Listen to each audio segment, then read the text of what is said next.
We are going live. We are live.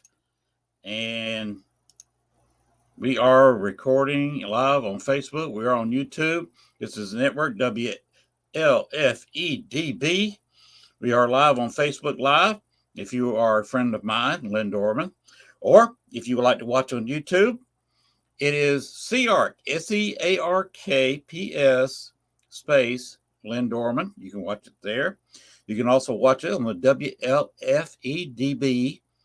YouTube page. Or if you want to go to the WLFEDB.com, the website, you can watch the show there. So let's get this thing started. We are going to have a special guest. And here she is right here. Xesia Anaya. Anaya. Xesia Anaya. We're going to get that right in a minute. She's going to Will Smith me if I don't behave. So let's get this party rolling. Bones, take it away. Let's get going.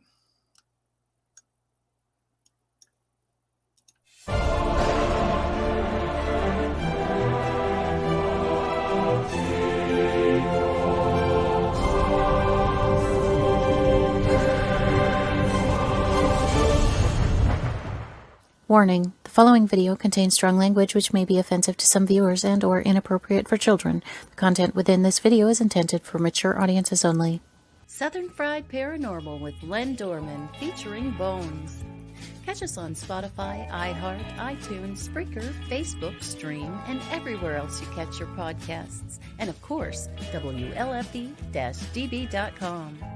Now, from the backwoods of southeast Arkansas, right beside the Bayou Bartholomew, the longest bayou on the planet, broadcasting from downtown metropolitan Cane Creek Township, here is your host, Len Dorman. As it said, we are live from Cane Creek Township. We will be talking to Xesia Anaya in a few minutes. I'm going to take this banner down and show me, although I'm sure you'd rather look at her. She's a lot better looking than I am. But anyway, I'm the host. I got to show myself. I got to talk a little bit. We are broadcasting live from downtown metropolitan Cane Creek Township, a township of about 30 people. Maybe 40. There's a few people over there living by the cemetery. We do have a cemetery, a church, and one business. We have a dog groomer as business. We do a lot of business here, and a cemetery. So business there is really dead. But I'm dumb here. Okay, no, Bones, you don't have your drum set yet. Oh yeah. Anyway, let's get started with our show. We're gonna bring in our guest, Xesia, and we're gonna bring her in right about now. Xesia. Hey, how's it going, Len? All right. How are you doing? I'm doing great. Thanks for asking. Very happy to be here. I'm very happy to see you. To show a little history to anybody watching the show tonight, Xesia was supposed to be my first guest on my first show. But after booking that engagement, we had a few issues, and Xesia, if you want to talk about what happened, you know the story much better than I do. What happened?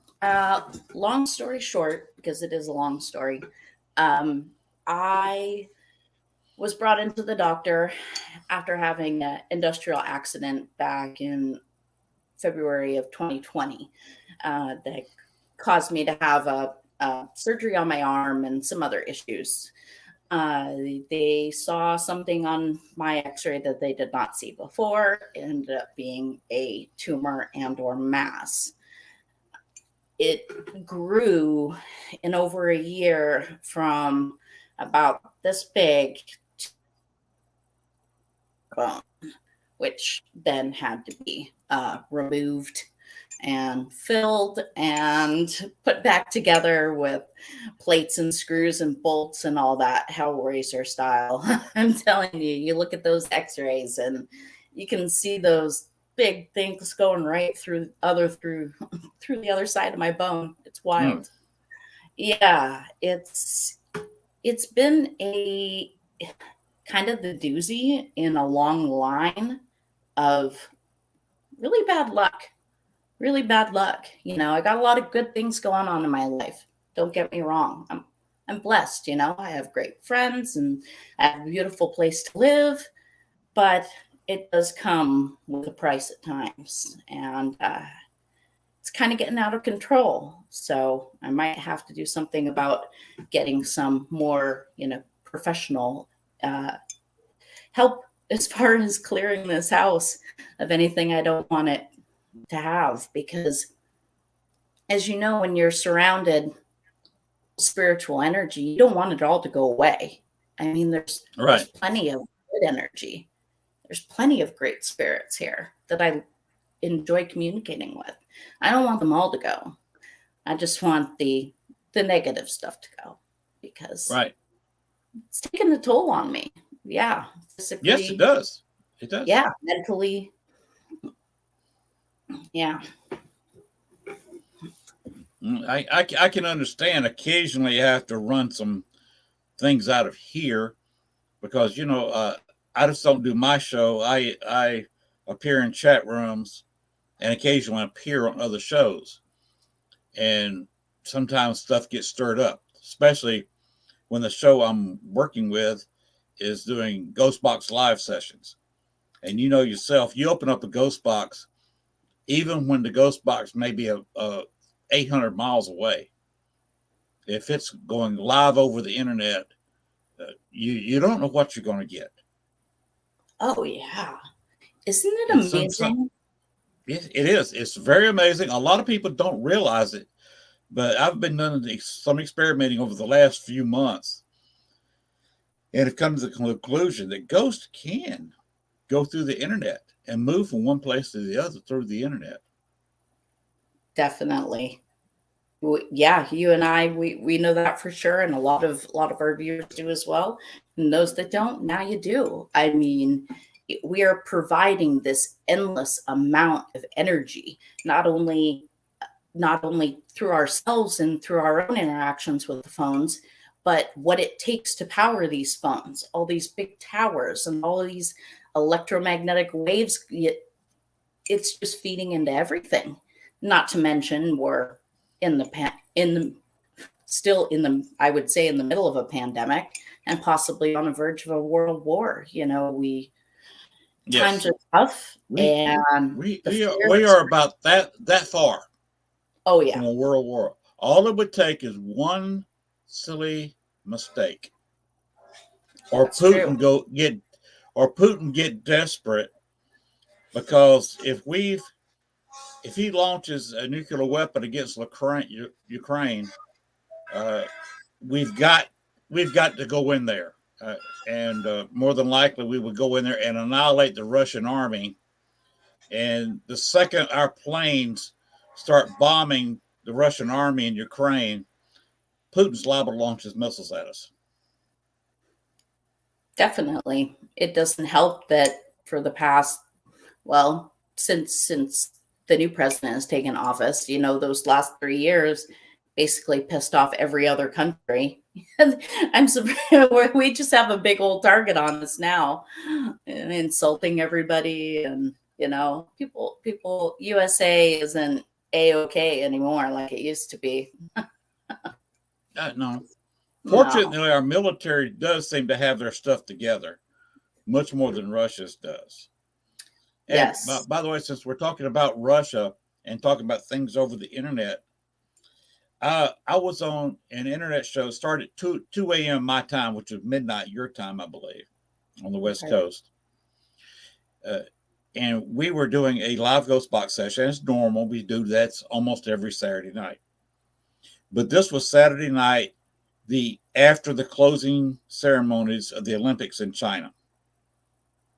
And over that Ghost Box, about 4 o'clock, between 3 and 4 o'clock my time again. So this was about 3 o'clock, go back 2 hours, about 1 o'clock in the morning on the Pacific on your time, Yeah. we started hearing over the ghost box war, bombs, Ooh, explosion.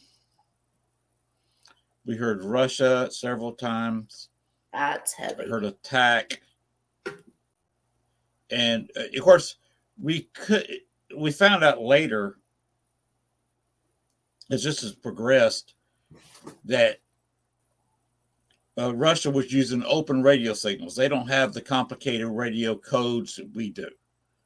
You can't pick up U.S. military over anything. And if you do, it's scrambled. Russia was having issues, and some of their communications had to be done by cell phone. So were we picking up stray cell phone signals, crazy, basically open like a ham radio outfit that they were broadcasting over, or were we picking up a ghost warning us that in 2 days there was going to be a war with Russia? Yeah. We don't know. There's no way to prove it either way.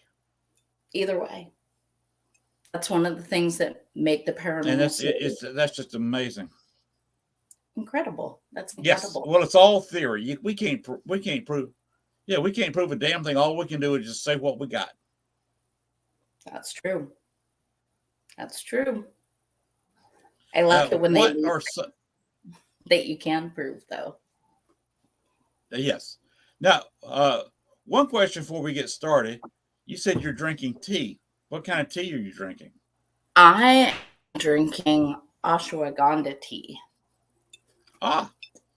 Yes. I am drinking. Of course, you probably picked up. I live in Southeast Arkansas. I live. If you go the speed limit, I am wearing shorts. I could put on a pair of shoes, jump in the car, and I could be on Bourbon Street in 6 hours. That's cool. So I definitely live in the South. I'm from Georgia, which is even deeper south. So in my hand, I have that most popular of Southern delicacies,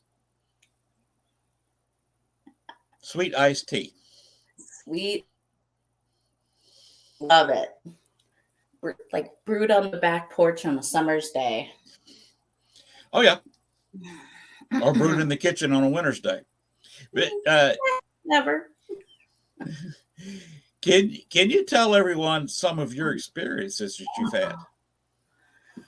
Oh, goodness. Do you want to talk past? Do you want to talk present? Or since I moved to the island? I mean, I've got more than our 2 hours even allow in both categories. So I'll try and pick and choose the good stuff. But you know, I guess I feel like because of some of the circumstances involving my childhood, involving my genetic makeup, things that have happened to me during open heart surgeries, where you technically passed and then came back. This kind of stuff has been happening to me all my life. I mean, every house, every apartment, didn't matter who I was living with at the time, even growing up, in the early 2000s. So I was 19 at the time. And but then there's all the stuff from childhood as well, because I grew up in a place a lot of people don't even know about, even that live here in this state. I don't want to repeat myself too much from stuff I've said before, but Point Roberts, Washington is such a unique area. It's such a unique place. And when you dig into the history of that area, it really gives you a sense of how somebody could grow up and how a lot of people that grew up there with me ended up being very eccentric or unique artists, writers, things like that. You're cut off. You have to go through Canada to get there. There's only 2 places in the world that's like that. One's in Alaska and one is in Washington, where you have to go through another country to get back into the same country. So it was a 5.2 square mile peninsula that was guarded by a border, and the majority of the land makeup was Sawasan Indian tribal burial land. Yeah. So the house that I grew up in as a child, when they were digging the foundation of that house, they removed 2 sets of Native American remains, which was not unusual by any means in Point Roberts. They had, you know, the people on speed dial to call to come and, you know, ceremoniously take them away and do what they need to do to the land in their way, and kind of seal everything up, and then we built the house on top of it. So I think, yeah, I think it's a combination. It's a combination of place and me, and, well, everything, energy. Yeah, just seems to kind of stick to me like a magnet. Yes, spirits. In my experience, spirits and, you know, feelings and energy can be attached to a person. It can also be attached to the land. Very much, yeah. That's And definitely. by the way, I like to say hello to Greg Koss. He's in the chat room watching the show, and he did tell you hello. Hello. Thank you for watching. He's a great guy. He's a great guy. He has his own show that shows on Fridays, I believe, occasionally on a Wednesday. And so he's extremely knowledgeable in the paranormal, and I feel honored for him to, you know, come into my show once in a while. As do I. Thanks, Greg. Now, this place you're talking about, I was nodding my head when you were describing, because I'm halfway familiar, because I've heard this area described by people, and I've looked at it on a map, so I'm kind of aware of where you're talking about. Yeah. Basically, correct me if I'm wrong here, you've got, from the U.S., you have to drive through Canada. So you have to cross the border, twice? You have to go into Canada, and then you cross the border back in there, and that's the only access by car. You can get there by boat, can't you? You can. There's no ferry. There's a marina, but so you can, yes, you can travel back and forth. Back in the day I grew up in the 80s, it was much easier to travel back and forth. Now, I'm not sure so much. I mean, there was nothing but a gate at one time that was dividing White Rock and Point Roberts. So as kids, we would jump that fence in October, and we'd go over to the pumpkin patch that was in White Rock, and we'd get pumpkins, and then we'd run from the cops and try and get it back whole. So yeah, you're right though. It's a peninsula, you know, you're surrounded by water and a border, an international border. And then since 9/11, it kind of became a little bit more like every other border, whereas before it was not so much that way, especially if you were a local or somebody that they knew, because they knew your mom, they knew your aunt, they knew whoever, and, oh, hey guys, all right, okay, yeah, go. You know, so we would just walk across the border and stuff as we got older, going to Canada. Yeah. Did you have many experience with Indian spirits there? Oh my goodness, it was, yeah. Let's just look. Yeah, definitely. Myself, my mother, as well, who is somebody that is. She's one of those people that doesn't want to come out and really talk about things because she doesn't understand it. And it doesn't really line up with her personal belief system. But she's told me things that happened before I could remember certain things that happened. And you know, I'm just kind of thinking in my head, yeah, that happens. Yeah. She said I never knew what was going on. it's this indigenous thing that seems to be this hook for me, this connection. I do have some indigenous blood in me. I'm half Mexican. The other half is mixed with all sorts of stuff. Heinz 57 or a mutt, whatever you want to call it. But growing up on indigenous burial ground and then going from place to place and having all these odd experiences that were not related.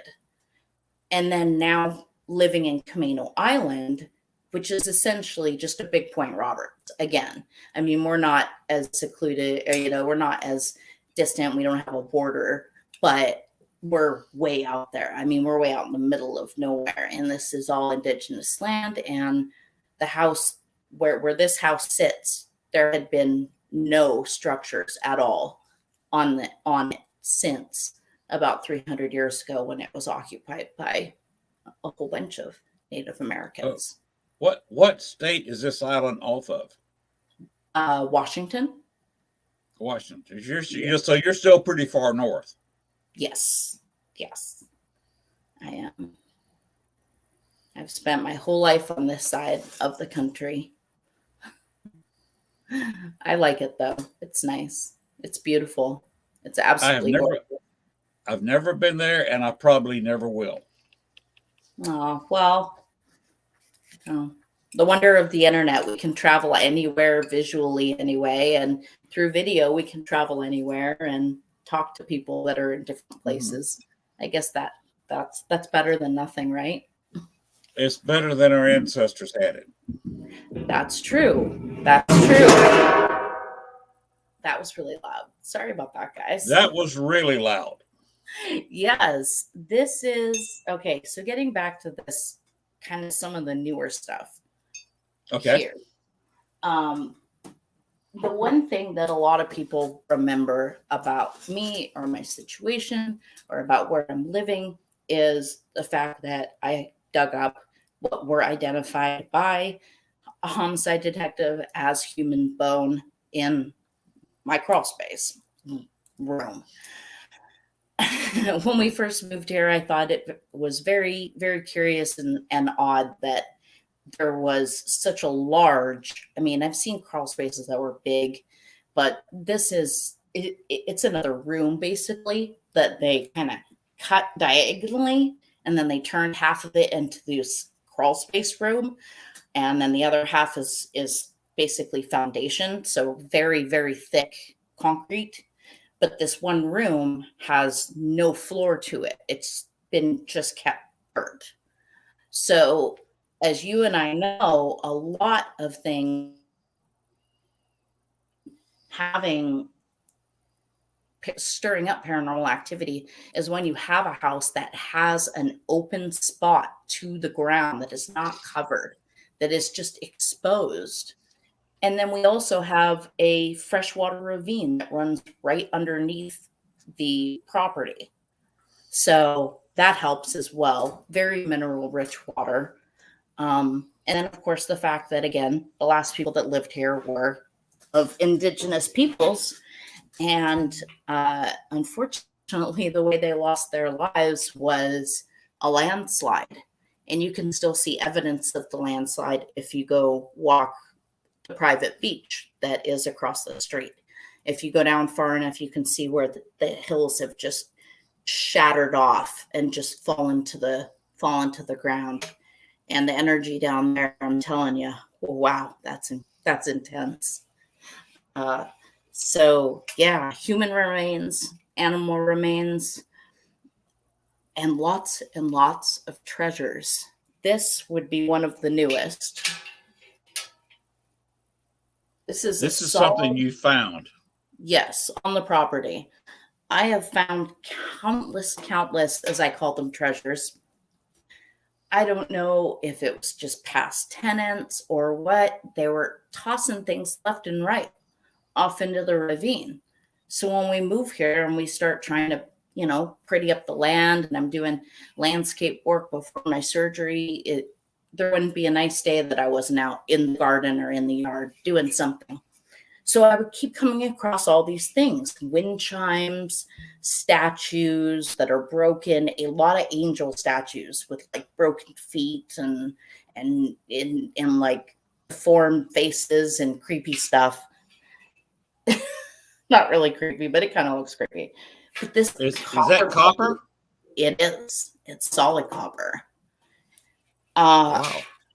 It I is. didn't know there were. This surely could not be indigenous. No, certainly not. This place has so many layers. I mean, if you think about it, 300 years ago, well, imagine what all's gone on here since then. I mean, I know that the house was occupied, built early 70s, became occupied 73. All of the records, however, by who occupied the house are completely unclear and kept that way for a reason. Unknown. How it transferred hands, unknown. You think? Yeah, very weird. And then we come to find out by the first original owner that she was in full knowledge that the first original people that lived here were 12 members of a cult, as she put it. Not a cult, but a cult. And it was supposed to be this love cult or something. Well, do a little research on the love cult. They were a little bit more into something that other than love. Let's just put it that way. So I don't know what was going on there. But again, it seems to be like this house or this area draws people that want to practice some type of magic or whatever it may be. I mean, I'm totally guilty of that myself. I mean, I'm a magic practitioner as well. It's my altar room behind me. I mean, I have haunted objects in the house. I have bits and pieces of, the Stanley Hotel and the cave underneath it and the Peabody Mansion and all sorts of things. I've got all these objects and whatnot. But it's the stuff that I find on the ground that seems to really charge things up. Whenever I unearth something, the house knows, and it just goes wild. And we do have a lot of CCTV cameras in a house specifically for the purpose of capturing activity. That thing looked like it was the size of a garbage can lid. That's got some size to it. It is huge. There's been a lot of debate online by people what they thought it was. I believe somebody got as close, but it is going to be looked at by somebody who works for the Historical Society that specializes in metalwork and things like that, because there's a lot of, I tried to get some of the oxidization off by using what you're supposed to, and some salt as a light abrasive. But once I started getting down and realizing that it was copper and then it had gold like paint on it in areas, and I was like, there's something going on with this. I'm like, I shouldn't touch this anymore. Let's send it in and see, because it was really down far. So it hasn't seen the light of day in a long time. Neither has a lot of the stuff that I found, I think. But it's just interesting. It's just interesting. I think it points to different stuff. I think it's a serving tray of some kind. It looked like a tray. It's got a lip on it, doesn't it? Yep, it has a really nice sized lip on it. It's distorted, of course, from being dug up. That looks like something out of a restaurant or something. Yeah, you would think so, but the restaurant must be really doing really good for themselves to have pure copper serving trays. True. Right? I mean, that'd be a popular place. It would be. It would be. Greg had a question. Yeah. It's a Xesia, how far are you from Bellevue, Washington? Bellevue. By car, I would say about 3 hours or so, give or take. because he did say it's beautiful out there. He's been out there. I believe he has a friend in the area. Oh, lovely. Yes, it truly is a gem. It is. I mean, it's gorgeous. Yeah, one of the reasons I knew where everything was is there's another late night show that broadcasts 7 nights a week, Dave Scott, and he is from the Vancouver area. Oh, okay. Vancouver, Washington, or BC? He's in Canada, barely. Okay. He's one of these. He's in Canada, but if he goes out into his yard, picks up a pebble and throws it real hard south, it's going to land in the United States. Oh, okay. That makes a lot of sense to me. Definitely. He's a big UFO guy. He's also kind of a little bit of a Bigfoot guy. He has occasional ghost people, but mostly he's a UFO guy. He's an okay guy. Attracts UFOologists and people into UFOs. Like, it, people don't notice that it's happening, but those were some of the first experiences that really showed me that there was so much more to the world than what we could see with our own eyes. You know, it was so much more than having imaginary friends, but to me, they were not imaginary. Like, my mom thought they were imaginary, but I could see them. Like, I could talk to them and play with them. I thought it was totally normal because, you know, this little girl, she used to live here, you know, down the road years ago. And my mom's just like, okay, you're just being a crazy kid, you know, whatever. But then you get older and it's different, and you have stuff like that happen. Trying to think. I think the first real one was 8, and then the second one was 14, and then it happened again a couple times into my teens before I moved away. And these were all shared experiences. I had other people with me. So it was not just something that was up here. The very first one, I was laying on a trampoline in the dark at night with a friend at a birthday party. And the thing flew right over us and just stopped and made no noise whatsoever. Totally triangular shape to it. You know, it wasn't covered in lights like a lot of people said, but it did have some lights and stuff to the bottom of it. But of course, we come back in and we're like, oh my gosh, guys, you wouldn't believe what we saw. And everyone thought we were just insane. And it wasn't until I was older and then had a really crazy shared experience with a friend that lasted a whole night and was just kind of one unexplainable thing after another, and that was pretty interesting. You know, you asked me about experiences, and that makes me think about one particular experience that I had in the past. Okay. If you still want to go there, let's go.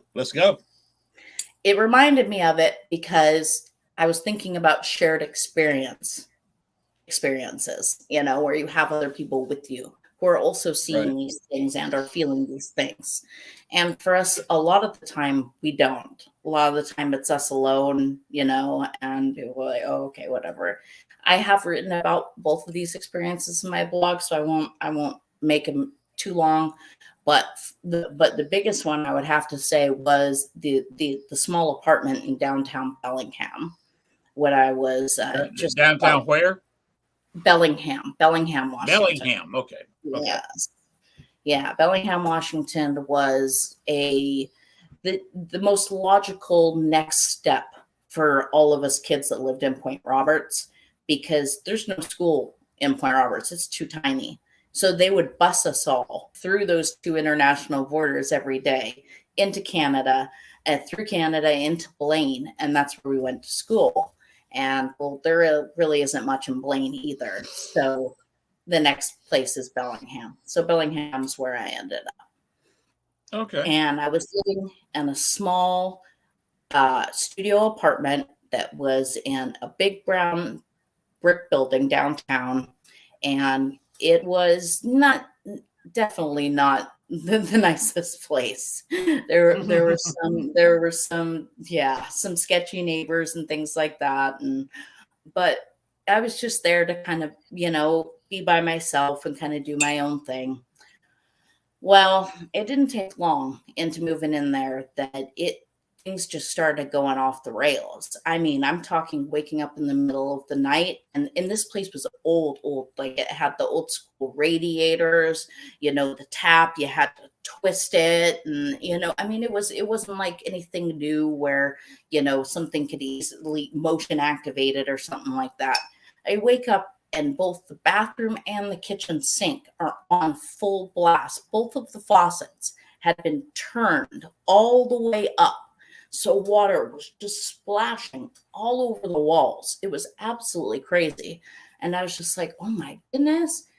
And then one night I had some friends over. We were watching a movie. It was a hot night, summer night, and these had old, real glass windows, real heavy, bordered in real wood. I mean, not thin, new windows. So we had to prop them open with stuff to keep them open. So I'd put big books. I think there was like, I was 21. There was like an absolute vodka bottle in one of them. There was something else in the other one and something else in the other one. I lived in the corner, so I had 4 windows.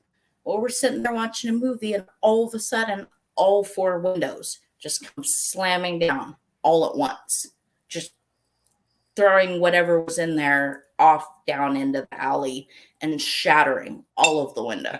How many windows was this? 4.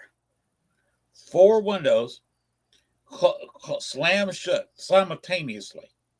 Yes. All well being propped up with something that held them for hours before they just slammed and broke.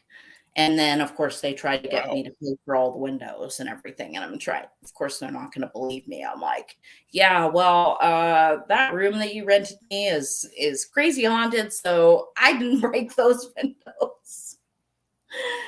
I had a friend over to close up this story. I had a friend over one night, and she was still sitting in the bed. I went downstairs to let in another girlfriend of ours, and all of a sudden I hear this screaming. I was on the 5th floor, and yes, the history, if you look up the building, it had a fire. The 3 people that were in the elevator, they all died in the elevator. And again, there was some, there was drugs and stuff going on in there. So I'm sure there were plenty of suicides and overdoses and whatnot. But she said, I didn't see this, but I heard it. All of a sudden we're there and we hear this scream, and then we hear bang, bang, bang, and then screaming and her running down the stairs. And she's still in her pajamas, aka a tank top and her underwear. And she comes running down the stairs, and she's just like, your closet. And these doors were like double the size of a normal door, each one of them. They were big. It was a big closet, heavy, heavy doors. Again, all wood, all real old stuff. So, and she said they just opened and slammed and opened and slammed. And again, a third time, we heard it. She came running down, would never come over again. The next morning, I went down. I talked to the person who owns the building, and I said, you need to tell me what happened in that room. What happened in that room? Because I am moving like today. I will be gone, and that's it. And they're off in the closet. I'm like, of course you do. Thanks. Wow. Thanks for that. So if it's kind of like I don't know. As far as experiences go, it's like pick a decade, pick a year. I'll give you a story. I've got lots of stories. The best part is when they involve other people, because then they're validated, right? Right. Yes. It's always interesting to get a voice that other people can hear, or something on video that other people can see, or at least have somebody standing beside you when something happens. Mm-hmm. I've been very lucky here. Have a very good friend named Gabby who spent a lot of time. She now, unfortunately, has moved more north. So she actually lives in Bellingham now. And I'm the one way out on the island. But before then, she used to spend a lot of time here and has experienced a lot of the things that I have with me here. Like when you can look at someone and go, "Did you just see that?" Like, yeah, I saw that. Like, you see that? Yeah, I saw that. And we have so much of that we can share, which is nice. And I'm really excited about finally starting to get some of the stuff on video and on camera. I've posted some photos and some videos on my blog, but finally, I'm only about how many years late? 9 years too late to join YouTube. But I think I'm gonna finally start a YouTube channel, because this way I can finally start showing some of the evidence that I collect here just in my own house.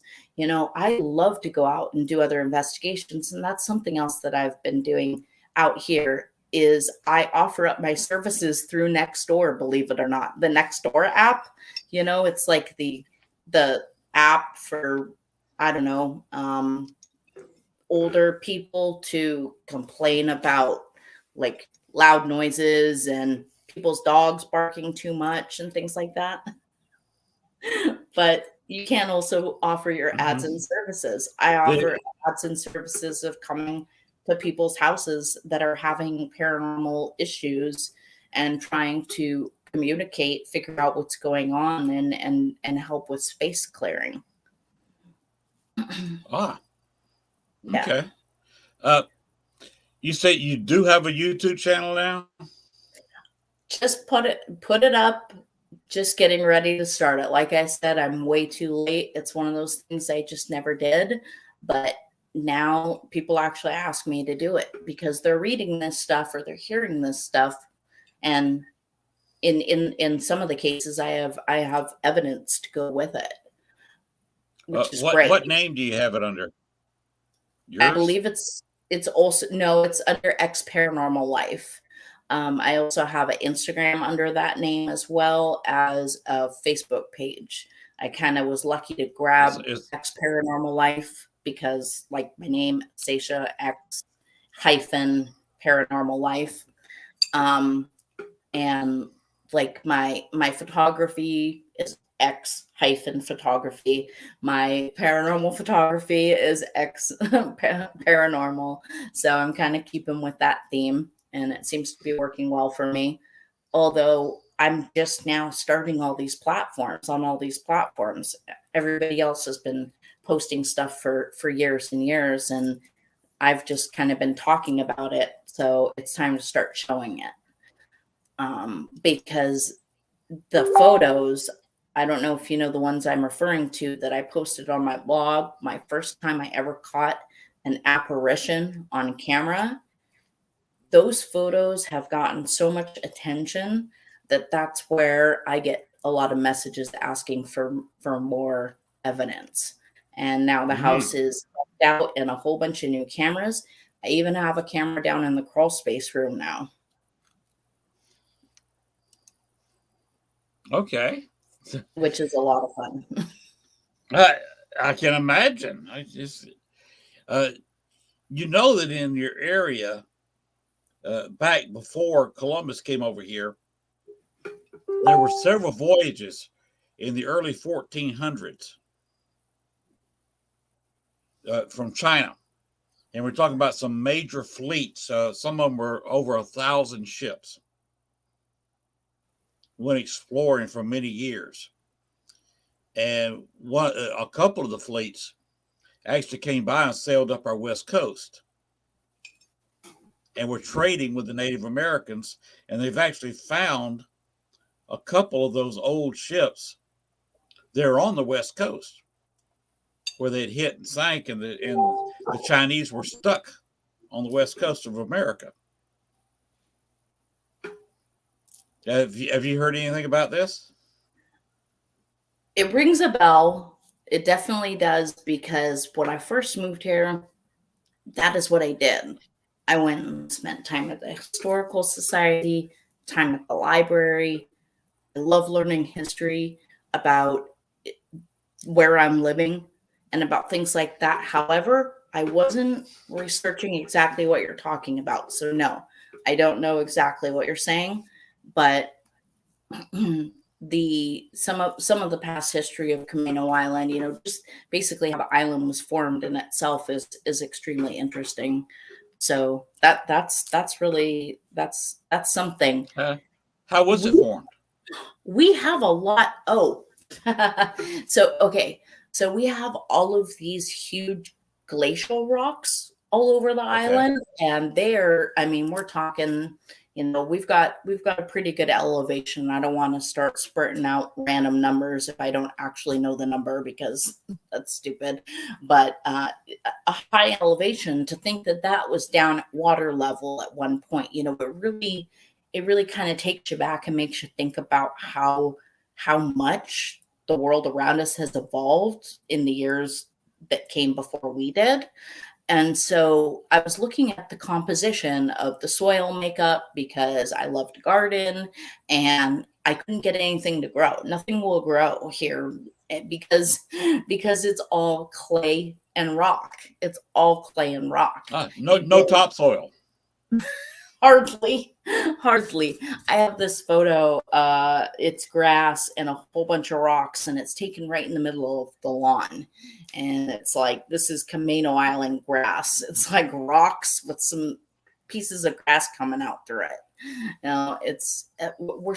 If you look at where we are on a map, Susan's Port is an area of water that comes out and goes around, and then there's Whidbey Island on this side of us. On the southeast side of us is Whidbey Island, and just right to the south of us is our beach, which is really nice because it's great for sunsets in the summer. But we are kind of in this pocket that creates a really unique weather, and really odd weather. Like, 1 minute it'll be sunny, and then 15 minutes later it'll be hailing, and then it'll start pouring, and then it'll be sunny again, like all within an hour time. It's like, make up your mind. But it's kind of like being in a different world out here. It is. But this it connected me again. It's connecting these dots for me, this whole growing up on Indigenous land and then now ending up on it again. My water's not going off, and my doors aren't slamming and closed and stuff, because that was a then thing. Now is a now thing. And the thing about this is, now I am dealing with a ton of natural, spiritual, great energy. But then I also have all of this really negative man-made energy that was created down in that room when people were doing things that were just unspeakable from what I've been told. I reach out to very, more very intuitive psychic mediums who can tap into that woman.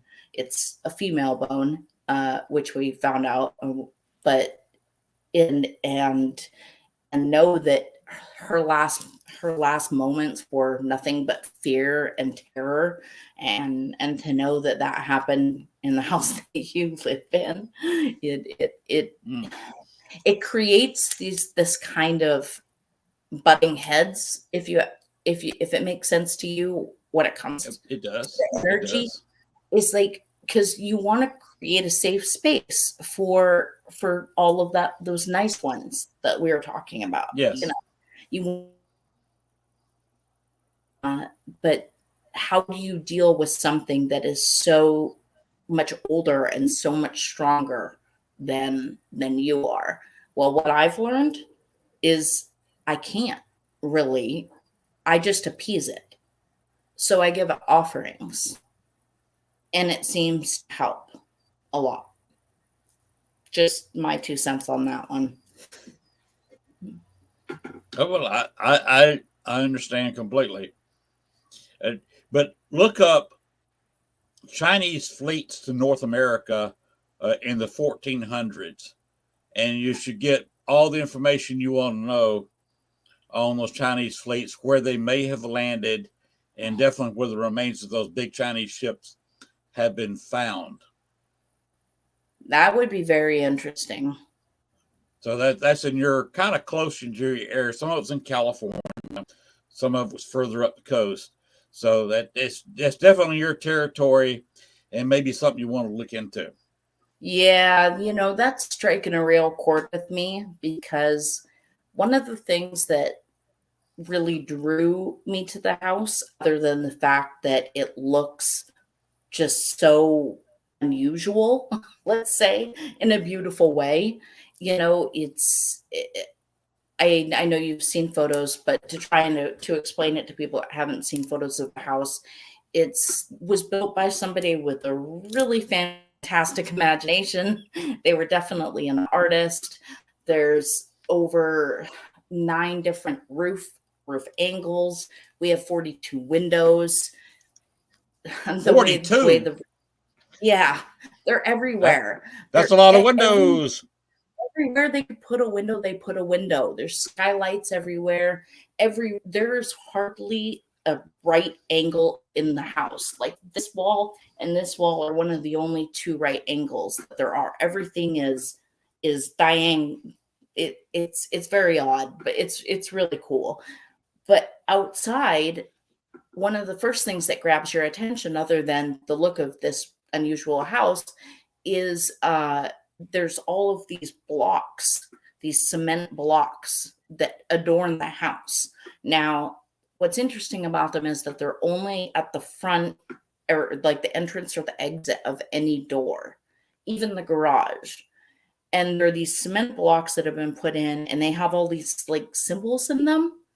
Well, a lot of the symbols are like, I checked whether they were, Cantonese or Japanese or this or that.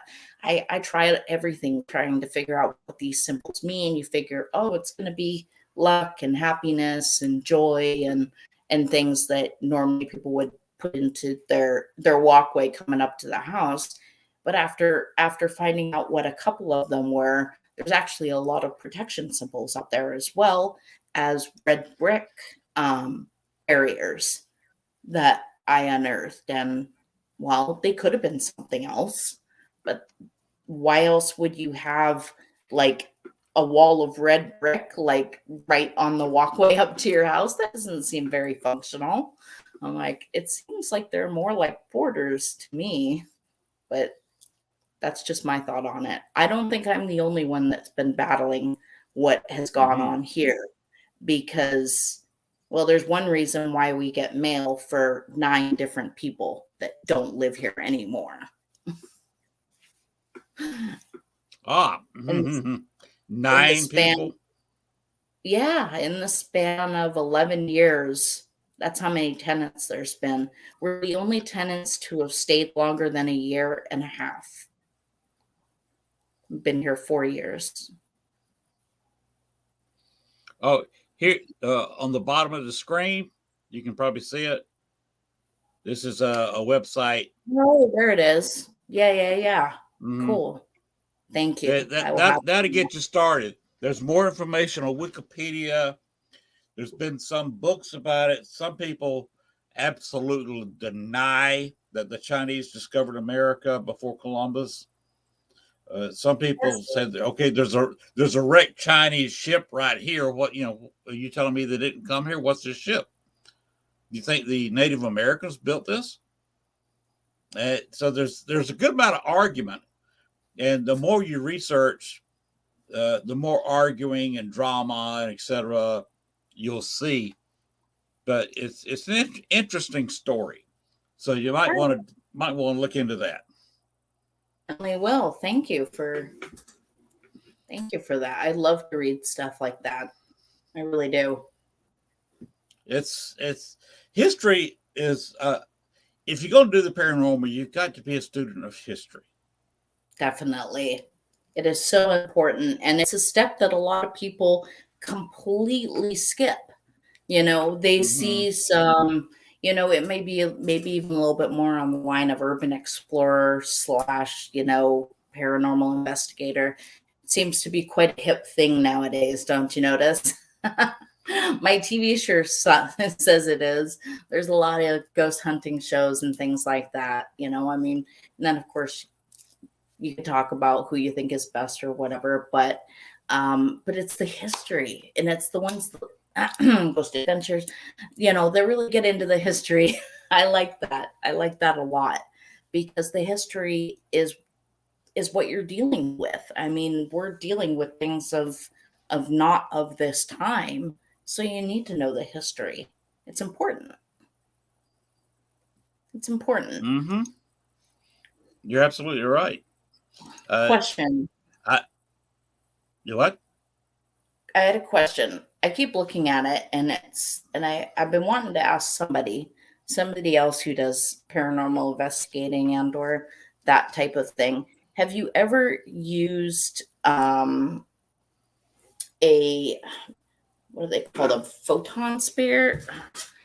These guys, basically, it's like, you know, takes you back to the 80s. Basically a mini Tesla coil inside a ball. Remember, and you touch it and it makes it like the electricity to your hand. I have seen people use those. I have never used it personally. I had never thought of that. It never even crossed my mind. Well, one word about those. Yeah. They will set off every meter that you use in the paranormal. A natural, a static meter, a K2, a mel meter, you name your meter, and you put it in the same room with that thing going off, and the meter's going to go off. Oh, yeah.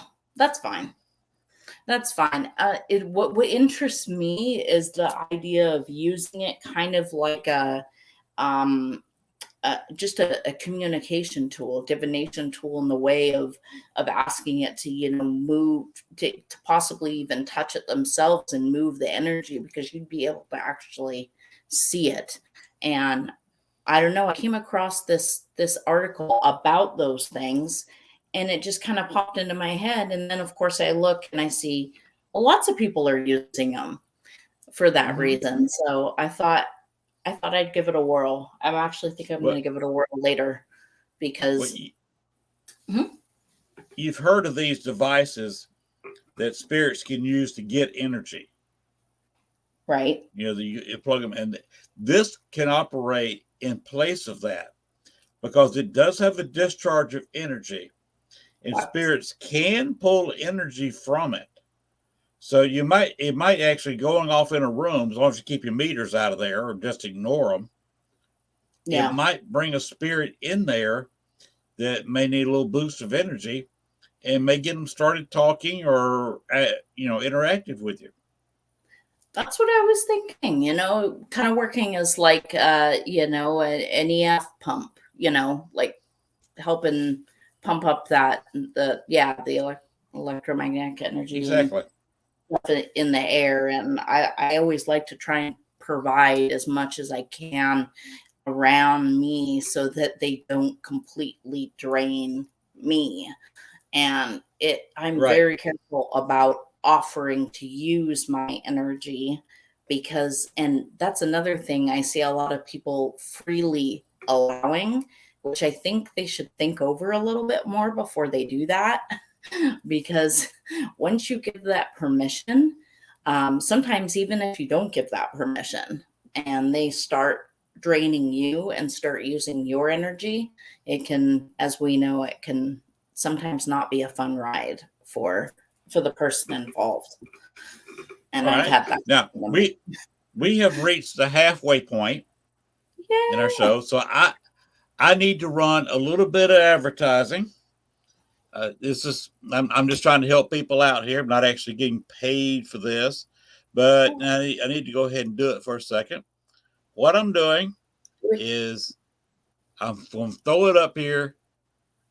This is coming up May 20th.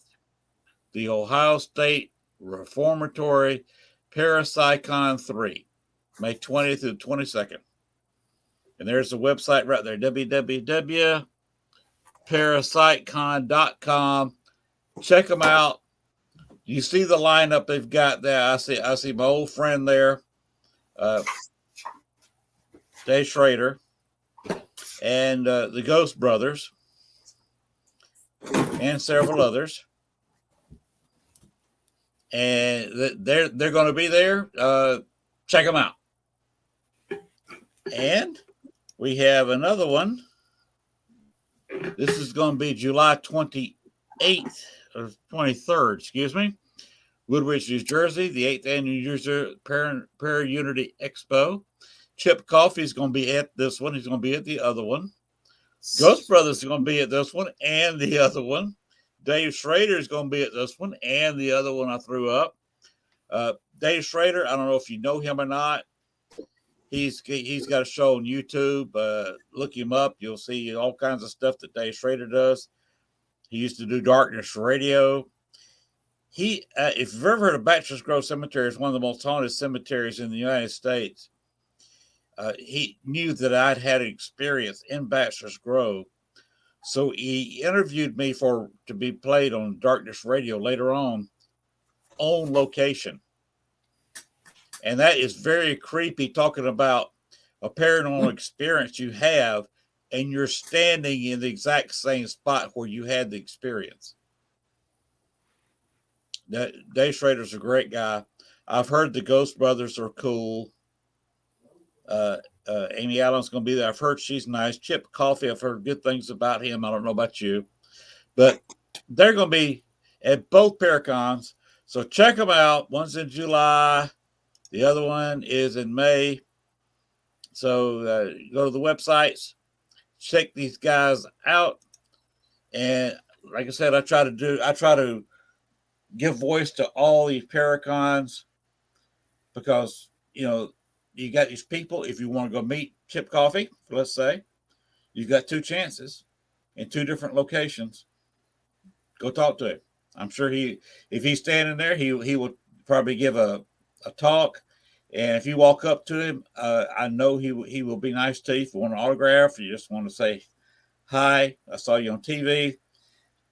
They're usually pretty nice. There's some people who are not, but from what I've heard, Chip Coffee, they're nice. And the Ghost Brothers, I have definitely heard are nice. And Dave Schrader, check him out on YouTube. Just look up just put Dave Schrader in a search engine, and you can find all kinds of stuff on Dave Schrader. He's a good man, been in the paranormal for a long time. He's also been on Ghost Adventures a couple of times. He's good buddies with Zach Bagans. So go check out those two Paracons. And all right, let's get on back with the second half of our show. You've never done the TV shows, have you? I have not yet, let's say. Okay. I have a little bit of experience with Ghost Adventures at Bachelor's Grove Cemetery. Not because I was on the show, but because my number was given to him because my story did not line up with what he wanted to broadcast. So he did not contact me. But then the weekend he was filming, I had to run interference for him. Somebody leaked out on Facebook that he was there and named the weekend. Oh, no. Yes, and I had to kind of cover that up and say that not this weekend, the next weekend, I would be out there doing tours and be glad to go out there. And the very next weekend, I went up there and gave a tour of Bachelor's Grove to a fairly good-sized group. I love your work up there. I run a little cover out there. Yeah, Bachelor's Grove has been that's it. I could do a 3-hour show on Bachelor's Grove alone. You Of bet. course, I'm one of the few people who's actually spent the night there. I've heard people they'd say, "I spent the night there." So, how long were you there? Oh, I got out there at 1 o'clock in the morning. Craig had to leave us. He said, "I need to retire." Uh, uh, he said to keep your home happy, love and light. He's a great guy. That's wonderful. Thank you He'll for that. probably be following you, and he may ask you to appear on his show. Don't know. That's between you and him. He's a good guy. That'd be wonderful. Thank you. I So appreciate that. it'd be a good interview if you said yes to if he asked you. I But certainly but would. I but enjoy it. it's fun. Bachelor's It Grove is. though, I went out there when I was living in Chicago. That's we've been living there here 6 years now. But the wife dropped me off at Bachelor's Grove 5 o'clock in the afternoon. She picked me up at 8 o'clock the next morning. That's spending the night. Definitely. That's spending the night. And that's spending a long time in a haunted cemetery, most of it by myself. Yeah, we got something in common. That was a fun evening. But have you ever done such a thing? I have. Of course, it wasn't Bachelor's Grove. It was only of course, with the whole small Point Roberts Peninsula town, of course, it's got to have the smallest, oldest, creepiest cemetery to go with it, right? A section for infants and, some of the people you're with, their great grandparents and such. But we would go in there and we'd play flashlight tag as kids in the dark. And one night we were there and everybody got together and pooled together their money, $50, which was a lot of money when you're like 9 years old. Yes.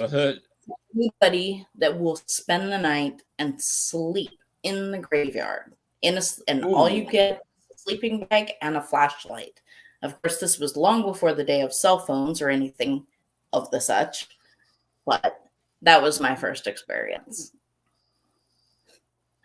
I don't know what I did with that $50, but I had more and now I work in one. I mean, not work. It's a volunteer job, but I do volunteer work at a cemetery here. So I what do you that. do? Do you work in the cemetery? I mean, maintenance, or do you just give tours?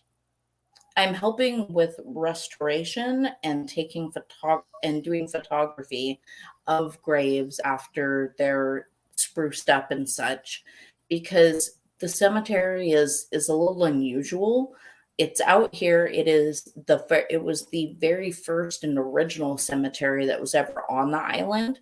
So it houses all of the pioneers. It's actually called Pioneer Cemetery, but it doesn't even come up on a map. It didn't even have a sign until last year, until people got together and we were able to, build a fund to get a sign and some information back on that cemetery. But you look at it and it looks like it's about a quarter full, but it's almost all full. It's just a lot of unmarked graves. So it's cataloging and kind of like the findagrave.com, that kind of idea. Something like that, right. So that hopefully some ancestors of the people that are there can finally find out where they are, and maybe they would get some visitors. Also, honestly, when I go there, I feel like they're all really lonely because nobody gets any visitors. I mean, a lot of these people were buried in the 1800s. Like, I think the oldest grave is like 1871, if I remember correctly. Timothy, yeah, 1871. So they've been there for a long time. They probably have nobody coming around. So I like to think that going there and kind of spending some time I take my dog with me, and he seems to not mind it either. So, and we just kind of hang out with them and make their spots look a little nicer. And eventually gonna work on taking photos of them all and helping with building that catalog. So that'll be fun. But I had to take a big break from that because of the leg surgery. I just couldn't even drive for the longest time. I'm still. Is this cemetery in Boothell, Bothell, Washington, or is it the Summer Cemetery in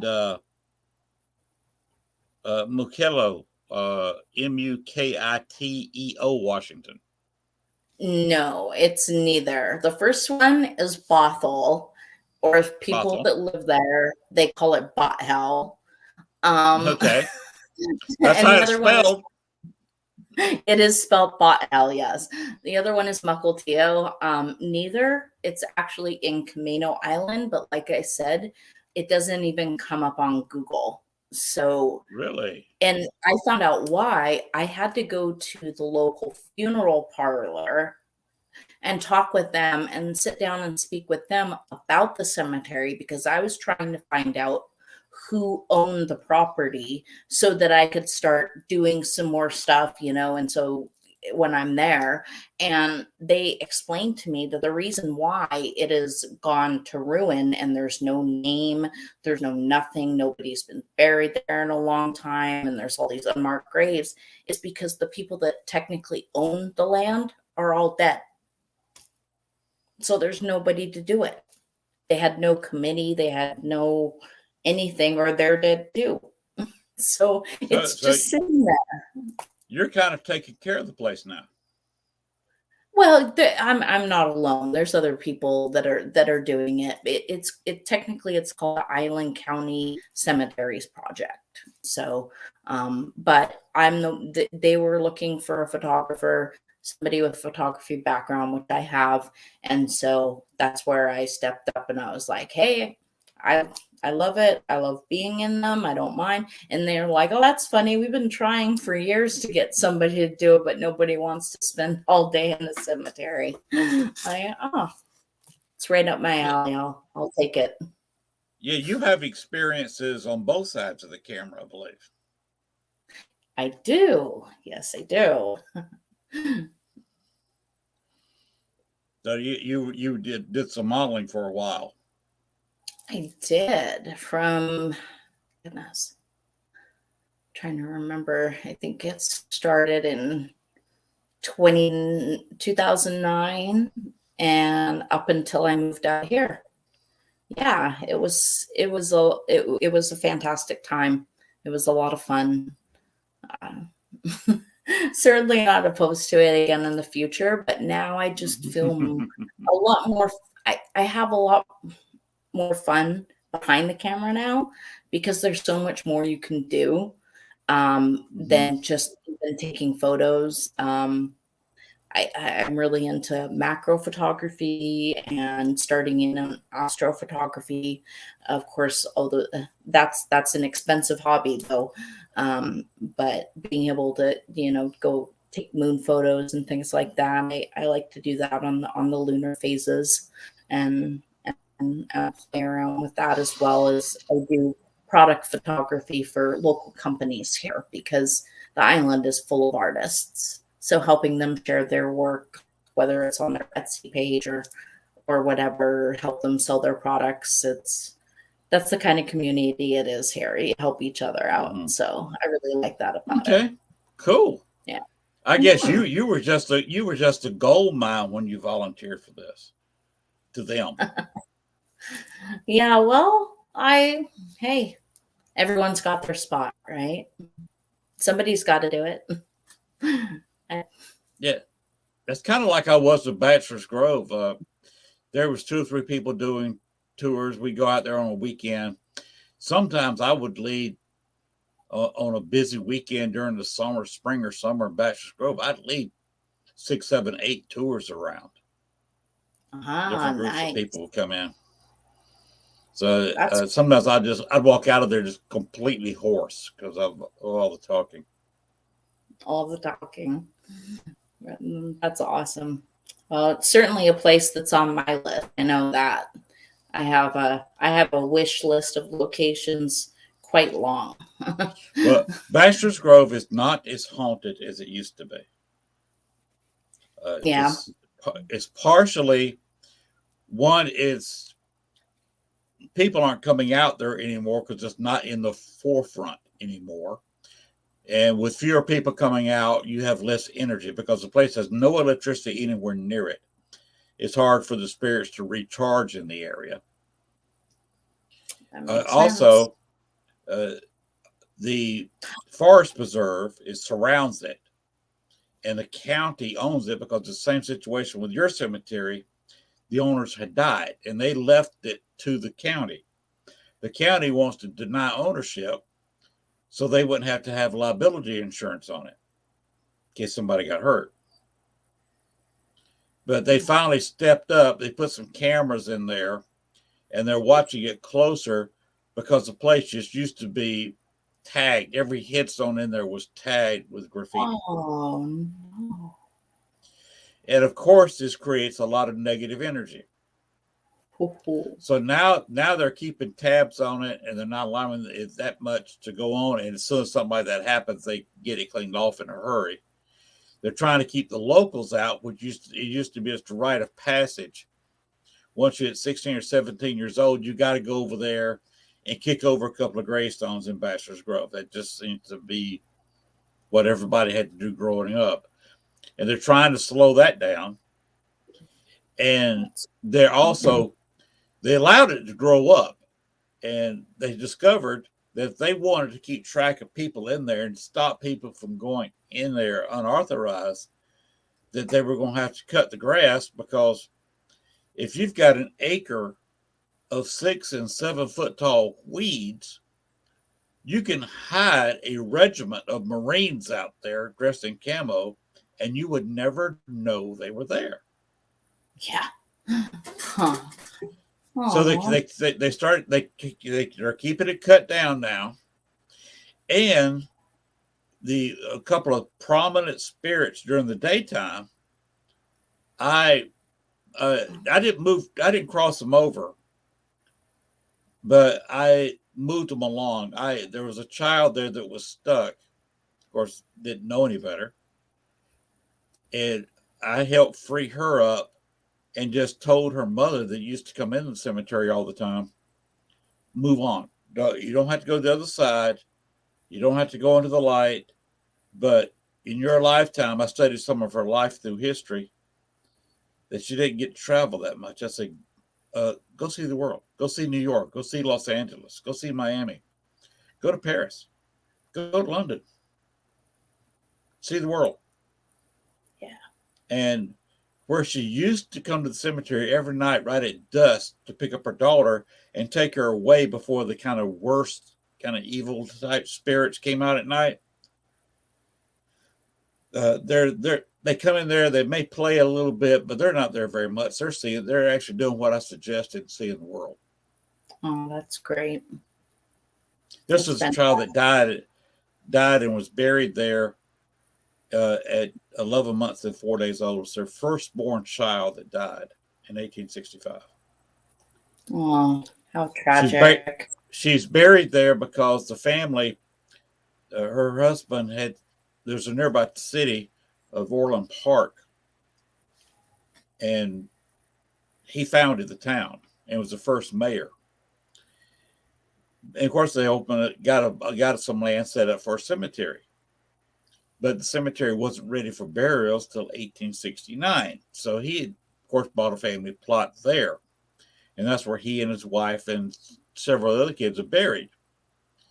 But their firstborn died in 1865. Obviously, 4 years too quick to be buried in the family plot in Orland Park. So they buried her in the Patrick plot, which was her maiden name, the mother's maiden name. And when they tried to empty the cemetery out several years ago, there were no Humphreys and there were no Patricks living in the area. You'd have to go to California or Miami, and those parts of the family were not interested in coming back to Chicago and spending the money to exhume a distant aunt or uncle. Right. So she's part of the 200 some odd people still buried there in Bachelor's Grove. And by the way, the people I'm talking about, if you've seen the famous ghost picture of the lady on the stone, Definitely. I found out who. 2 years of research, I found out who it was. That's Amelia Patrick Humphrey. Really? Yes. That is something. I found her wedding picture, and even though one's kind of head on one's profile, you can tell it's the same face, same hairstyle, and the same dress. When Judy Huff took that picture in 91, 92, using infrared film and a 35 millimeter camera, and you know what I'm talking about with that. Indeed. Expensive film. Good film. They caught her in her wedding dress. That and picture. If you look carefully, Ooh, yes. The detail was just so, I think pretty much everybody can picture that picture right now in their head, because I think we've all seen it. It's incredible. Yeah. Judy Huff, I've met and talked with her. She's a very nice person. She has co-copyright with the group she worked with, which is Dale Kazmarik's Ghost Research Society. And to relate this all back to you, when you could not appear in my first show, I contacted Dale, and Dale Kazmarik was my first guest. Well, I'm glad it worked out. It worked out. He and I sat here and talked for a while. He's a great guy, and he got a lot of history. He knows Gettysburg in and out. He can show you parts of Gettysburg and said this charge started here on day 1, or this happened day 2. That's really cool. He's an amazing man, and it was his group doing the research back then. Of course, the primary person in research at Bachelor's Grove was Richard Crowe.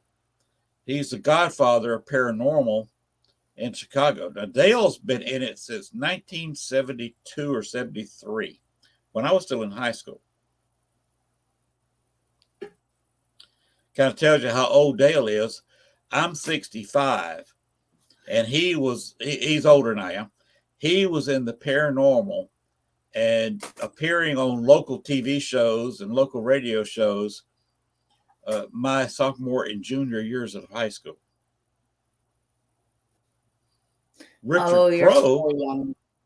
Huh? You're still a young one. What are you talking about? Well, I try to be.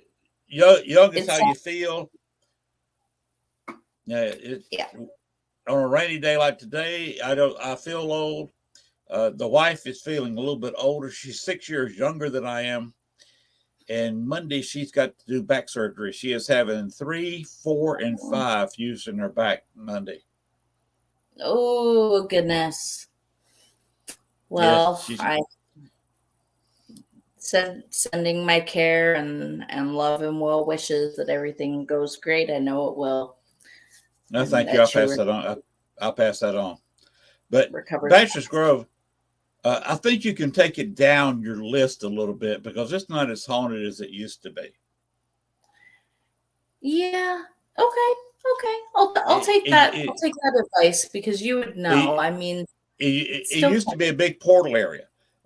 We were standing out there one day and heard a loud pop, and things started dropping from above, and there was no tree, no wind. And there's rocks have dropped down, other floating things, some light anomalies have floated down when you hear a pop by the gate.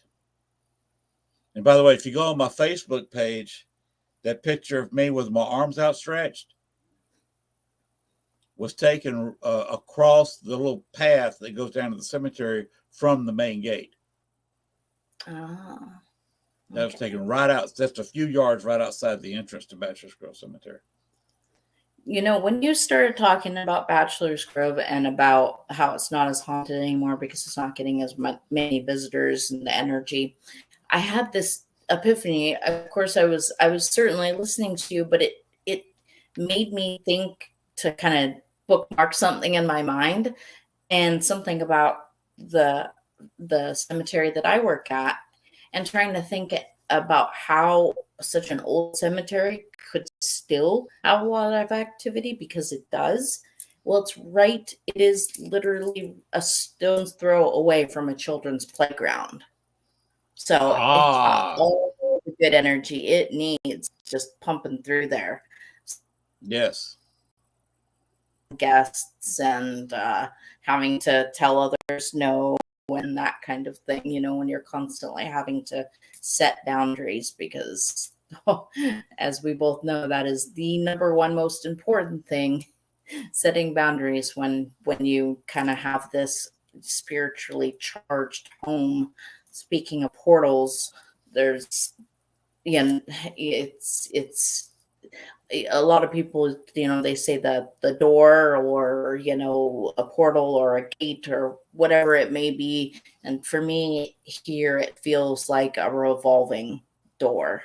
Like it's so many in and out, and different people and different things kind of happening, the different spirits. And, you know, I'll sit down and I'll try and, for instance, I was given a vessel for my birthday from my good friend Gabby, and her name is Valerie. She is extremely extremely playful, and likes to, let's just say, she likes to have a lot of fun. Okay. She plays with electronics. She likes to blast LED bright lights at my face in the middle of the night, and tries to turn the TV on and off constantly, which is very annoying. Very annoying. But, you know, when you're trying to like sit down and work with something, or talk with something, and you've got, you know, I've got like 5 voices coming through my spirit box or something like that, you know, and they're talking to each other. And, you know, I use ferrite beads, as well as I do have a Faraday pouch, but I don't like having my thing on the pouch. I mean, Okay, you could still put it, but let me stop you right there. What kind of beads? Oh, ferrite beads. So basically, okay, can you explain that, please? I certainly can. You want me to grab one so I can show you? Yeah, if you can, you grab one real quick. That'd be swell. Certainly can. Right over here.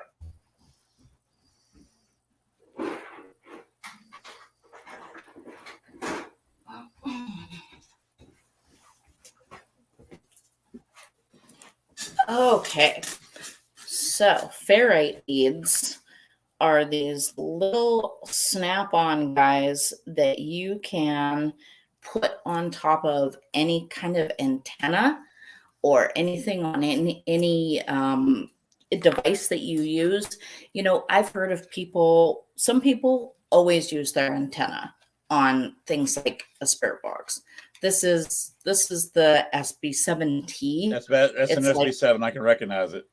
Yeah, it's the new one, which I really, really like.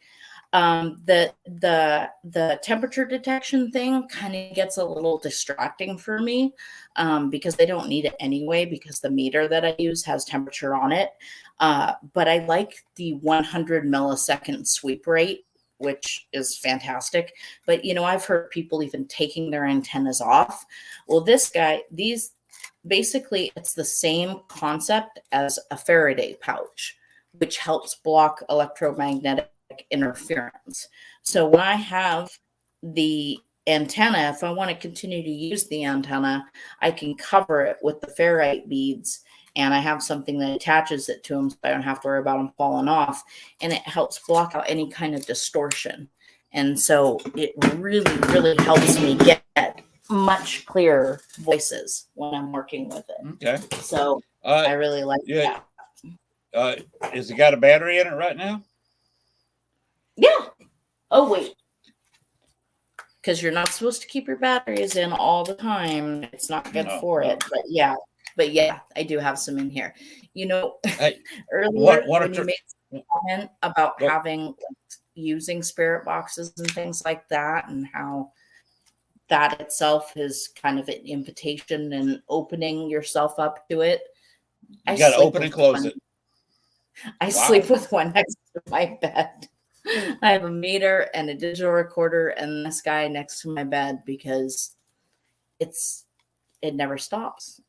You want to see? We see if there's let's go. Got a fly in here. I know, right?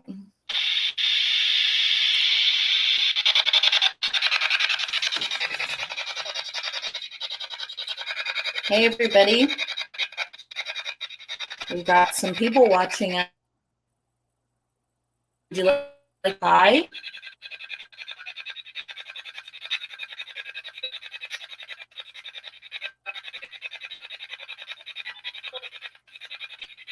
That's Valerie. No, let's see. I got a friend in here. Kanga Blue is in here. Says hello to both of us. Welcome to the show, Kanga. We are doing something familiar to Kanga. We just started a ghost box session. Just said hi. Yes, it did. I heard that.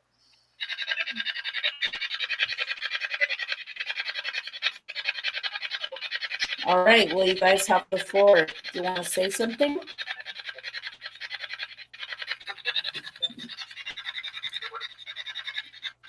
Okay, one at a time. How many spirits are with us right now? 6.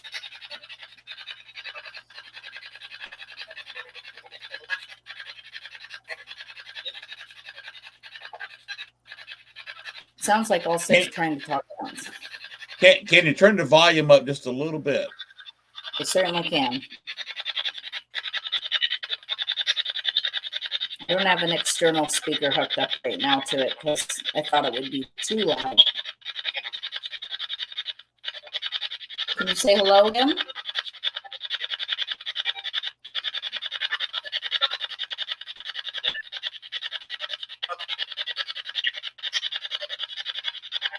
That male, that was really clear, but I couldn't hear it. It was too quick.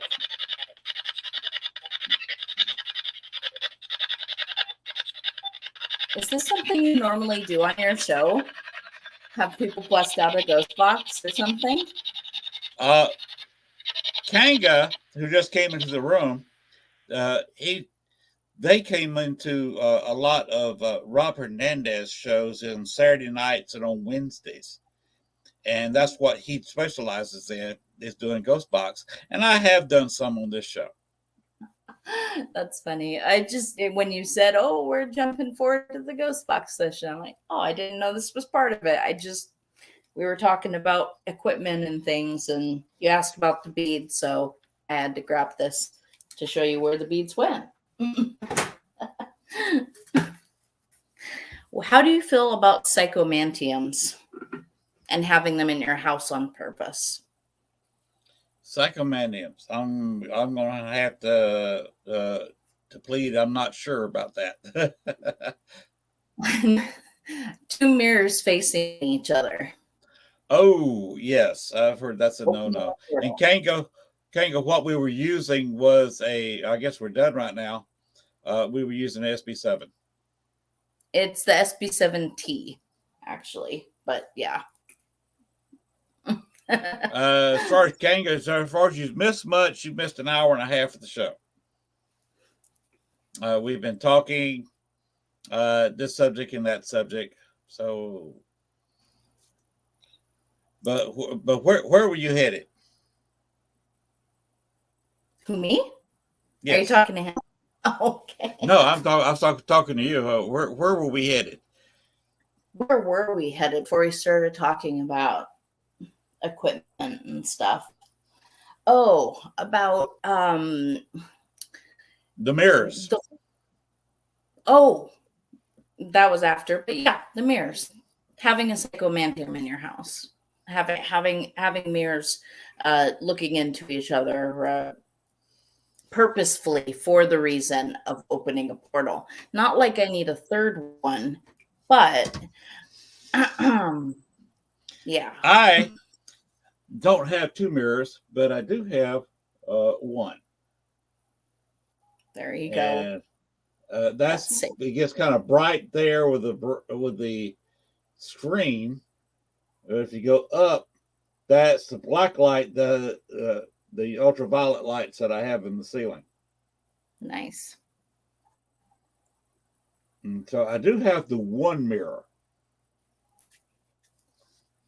I am surrounded right now. You can't really see them other than the one that's behind me, but I have them on both sides here as well. This is my scrying mirror over here. It was passed down from my Nana to me, who taught me how to. She also was a practitioner scrying back then. Of course, she called it seeing, but taught me how to use water and mirrors and things. So that's hers. But this guy right here, in one of the other podcasts that I did, the co-host said that he saw something up in the corner of this mirror. And when he said that, I thought that was really interesting, that it showed itself while we were actually taping, because it is something that pops up on my camera constantly, almost on a nightly basis. And I just swapped out the CCTV cameras. We have a whole new setup, and this new setup is great because it will actually put boxes around bodies. Well, I keep getting these clips of a box walking up it starts at the top of the stairs and then walks into this room, and then it shoots up into the mirror. And then there's a box around the mirror. Okay. And then it stops. And I'm like, this thing is detecting people, but there's nobody showing in the video. And I mean, they go into automatic night vision at night, but when I wake up and I have, like 36 actions between the different floors, including the basement makes sounds all night long. All night long, you can hear voices, which is not new. I hear a female down there all the time. Our the guy who does a lot of the construction on the house, or has in the past couple of years, excuse me, he's one of 2 grown men that will not go into that room without me coming with them. Him and the exterminator. Not even the exterminator, who's probably crawled in the grossest of crawl spaces, will go in mine without me there, because he gets his clothes tugged on constantly. One time, tugged so hard that it came out of his belt, like his shirt was tucked in. And all of a sudden, I heard him like, whoa! And I'm like, whoa, what's going on? And I come down, and he's just like, look at my shirt. And I'm like, and he's like, my shirt was tucked in totally normal. He's like, something just pulled on my shirt and untucked it. And I'm like, well, yeah. I mean, ever since I dug up that bone, it's been crazy. Like, same thing with Jeff, our construction guy. He's down there, and he says, I'm down there working, and I keep hearing, what are you doing? Why are you doing that? What are you doing? Why are you doing that? The house and the land does not like change. Does not like change. Cutting down trees, messing with the house in any way sets it off unbelievably. And when the people who own it, that I'm renting to buy it, So eventually it will be mine, but they still technically own it. They live all the way in like Idaho, I think, or Ohio. Sorry if I'm offending anyone that's from either of those places. They seem very similar to me. I don't know. I've never been to either. So they're way out there. I've never been to Idaho. They've never even spent any time really in the house. Yeah, it's trying to explain things to them and them explaining it to us, like about past, people. And when I finally got to talk with them and ask them about the history and say, is my neighbor telling me the right thing, that there's been all these people living here and that they keep catching people down by the well, which is where the second portal is, to the point where we had to like gate it off. And this isn't a place where people go roaming around. And so people have gone down there purposefully, I believe, because it draws negative people down there. There is a circle in the middle of the forest where nothing grows at all. Nothing. It looks like it's been burned. You know exactly what I'm talking about, or what I'm hinting at, yes?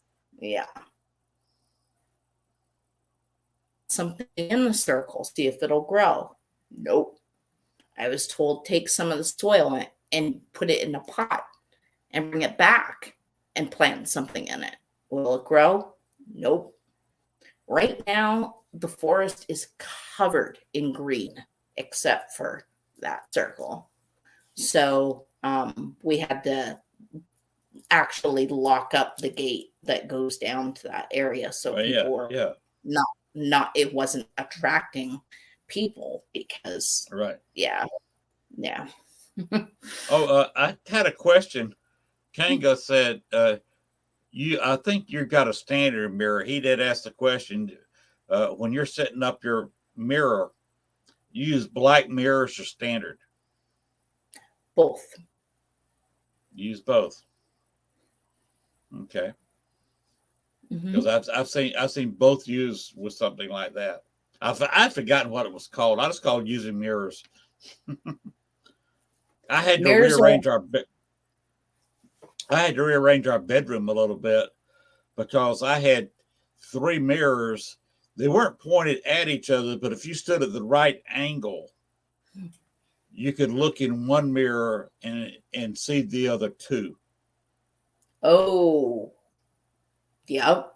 And if you start getting that infinity effect, that's a Ooh. That was interesting. So I rearranged the bedroom so the mirrors can't really see each other. In fact, 2 of them are against the same wall, just across the room from each other. That's a good idea. And another one's facing 90 degrees, so and it's got furniture sticking out either side of it, so you can't really get one side or the other and see, so that you can't see one mirror from the other. Yeah. These guys just could be, the in and out for them.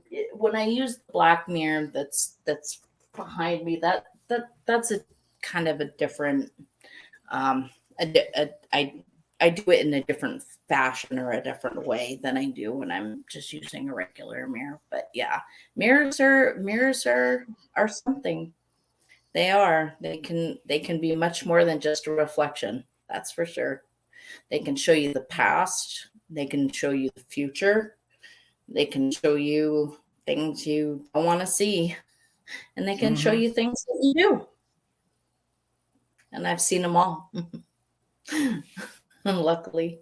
One of the spookiest mirrors I ever saw was one in a night. It's closed now. It's been closed several years, but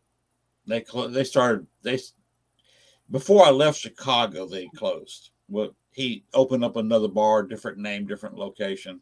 So he can't even say the bar moved. He shut the bar down. but it was in an old funeral home. And of course, you had the little stage there on one end of the room where the casket was always shown for a funeral. And he had a big round mirror, and the mirror was the hangover from the funeral home days. And that was a creepy mirror. And on Halloween, they would put a table there, just a regular folding table, and put a prop casket they had and have a skeleton in it. And especially doing a Halloween investigation, that was always active around that mirror. I bet. Can you imagine the sadness and the emotion and everything that it's seen? The way objects can absorb energy is beyond, I think, what a lot of people even can imagine. This had been a funeral home for over 90 years. Wow. I'd love to have that mirror. They had an embalming room in the basement where they drained the bodies was a pipe leading directly to the sewer system of Chicago, and that's still an open pipeline to today to the sewer system. Oh goodness! And there was a spirit in there called Bruno Rodi, who he died. His funeral was about 2.5, 3 weeks before I was born, in June 1956. And he had almost 200 cars in the funeral. Well, he was a member of the mob. He was one of Al Capone's bob makers. Oh, goodness. Fancy funeral. Yes, big fancy funeral there. And he ran the 26th Street gang, and this bar was located in the funeral home before was located 26th Street in Wentworth in Chicago. Okay. So that was, had I thought about it at the time, they were closing kind of suddenly, and the owner was having some parties in there, and I was supposed to get back in there to do a couple of tours and investigations. But the bar owner had a couple of parties for different people, and just it never happened. Getting back in there never happened. And I probably would have asked if I could have the mirror, or given some money for it or something, because that was a nice, pretty round mirror. And boy, if that thing could talk, you never know when something like that, you might get it to talk. Oh, goodness. Yes. So how do you feel about housing and having objects with history, whether you want to call them haunted objects or not, or just pieces of maybe a haunted location? Do you ever bring any souvenirs back from any of your investigations? Because I know I do. I try not to. A lot of the places I investigate don't have anything I can pick up, because I'm in a museum, or I'm in an official place where I couldn't take anything with me. That makes sense. Like when I was in New Orleans, I was at a couple places, and I couldn't take anything with. In fact, I was in 3 different locations. I couldn't take anything with me, although I wanted to.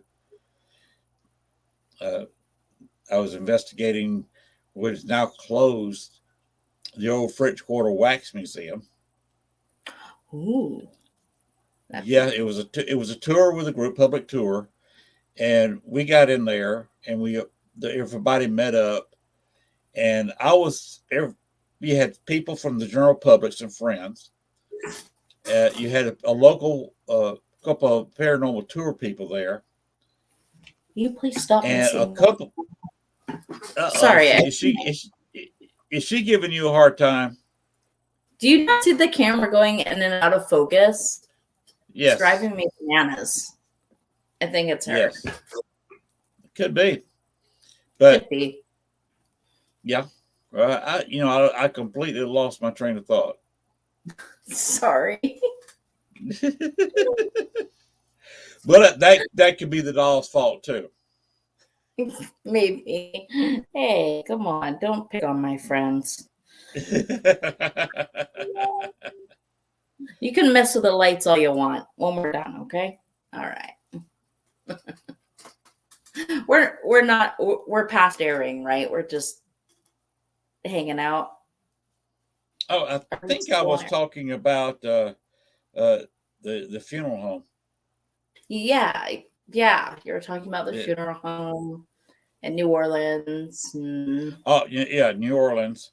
Yeah. But anyway, I got some excellent conversation. I was using a program called Echo Box, which is very similar to a ghost box, and I was getting complete sentences off of it. Nice. And names in front of people, in front of about 10 or 12 people. And they finally, tourists, they were getting a little tired. They were ready to hit Bourbon Street and have a few drinks and go to bed about 2 o'clock and in the morning. And excuse me. And anyway, they went downstairs and were talking about what we had gotten upstairs. Well, I wanted to change locations, so I went down into the main part of the museum. This I was upstairs it was in a room that they released out for weddings or other events, just a big empty room. They could do whatever they wanted to with it. A big party, a meeting, whatever somebody wanted to give them money for and run there. And I thought to myself, okay, where everybody else is up there talking, I'm going to go to the main part of the museum and investigate there. Unknown to me, now this is a little bit after 1. I said 2, a little bit after 1. Unknown to me, those people left. Everybody on the tour left but me. The people who were there running it, you had the one guy that actually worked at the museum, and he had about 4 or 5 guides from the tour group. Well, when most of the people left, only one stayed behind. So those 2 stayed up in the office and were playing computer games where I couldn't see them, couldn't hear them. And they locked me in the main part of a wax museum for 2.5 hours. Nice.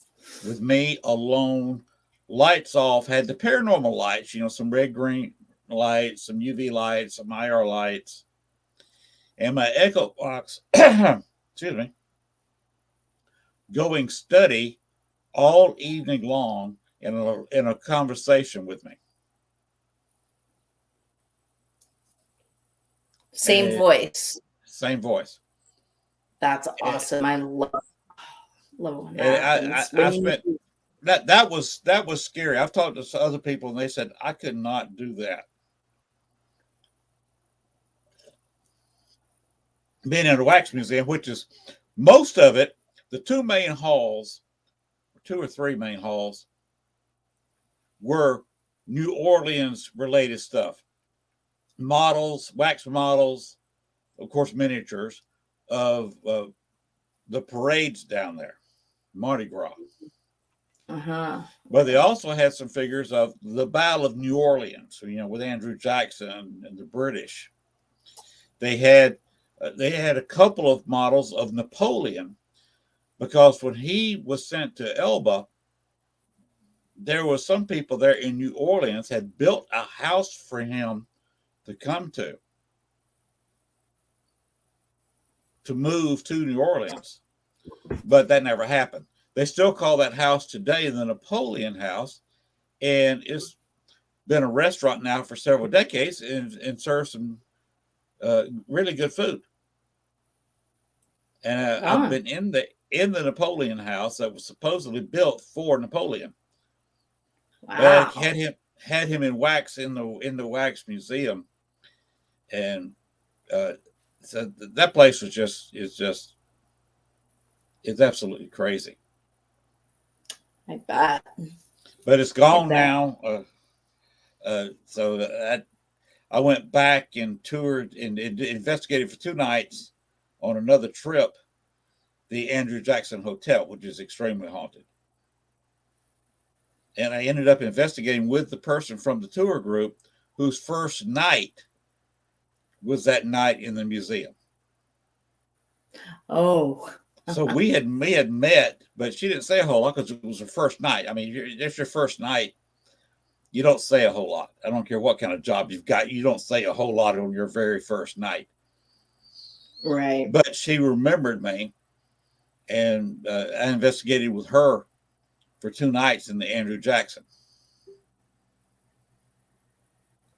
That's great. Yeah, it was. The wife was staying in our room, and there was a spirit in our room who would say hi when we walked in the door. And she was binge watching Game of Thrones. And he started watching the Game of Thrones with her on her phone. Hey, sometimes they're just curious. They just want to be noticed.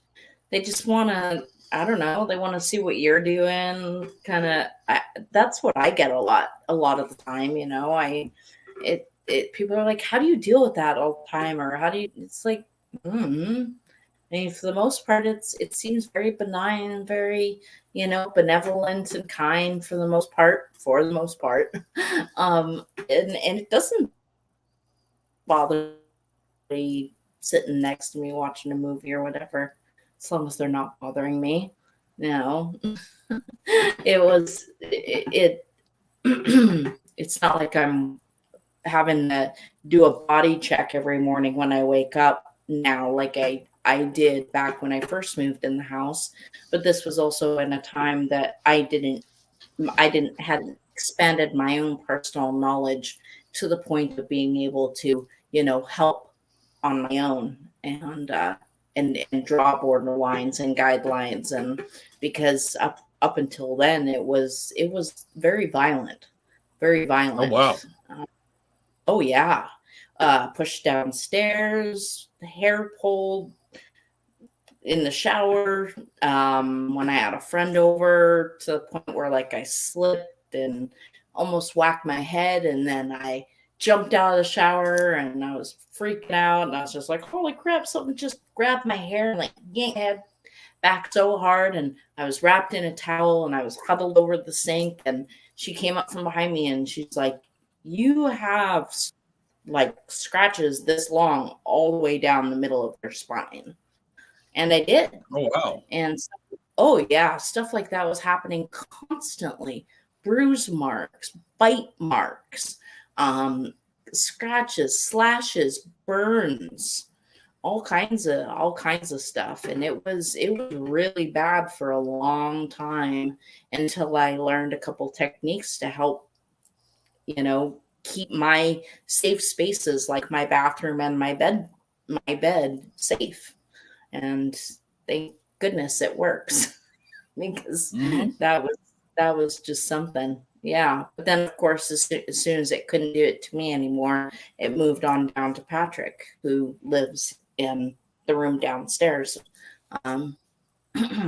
So yeah, relentless a little bit.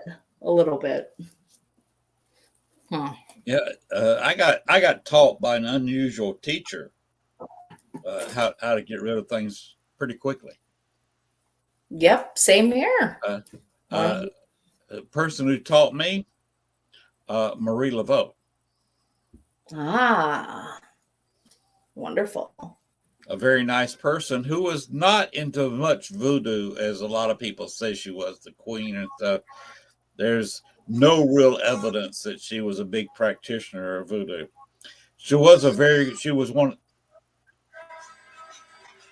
What is that? That is something going off on its own. Oh my goodness.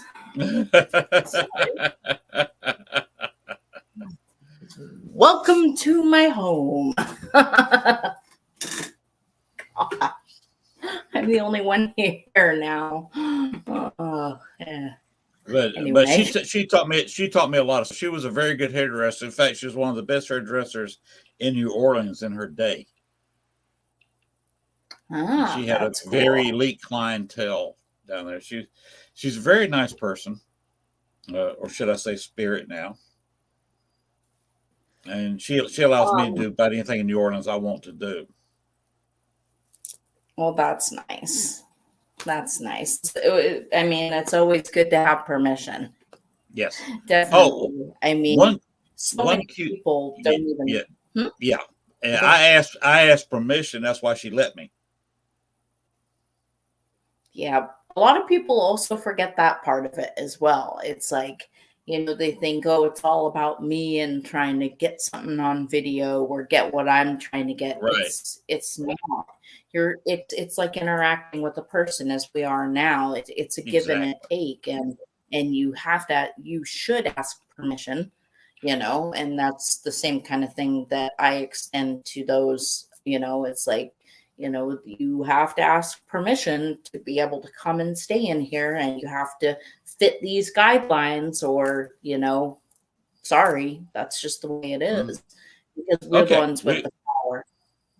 We're alive. Yes, we are. Now, we have reached, we're a little bit over.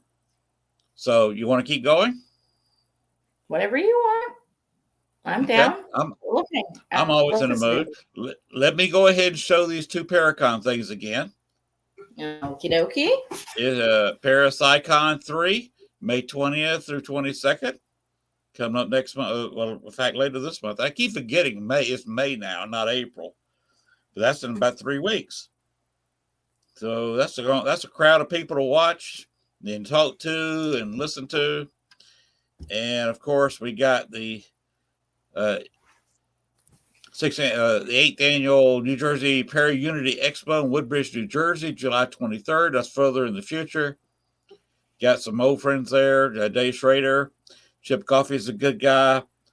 At least I've heard anyway. I've never really met him. The Ghost Brothers are great. I have a little story with them. But go to these Paracons if you're in the area. This was in New Jersey, and you got this one at the Ohio State Reformatory. So if you're anywhere near those you got the websites there, parapsychon.com. And you can stop the video and look carefully at the poster and see who's there and who you need to see.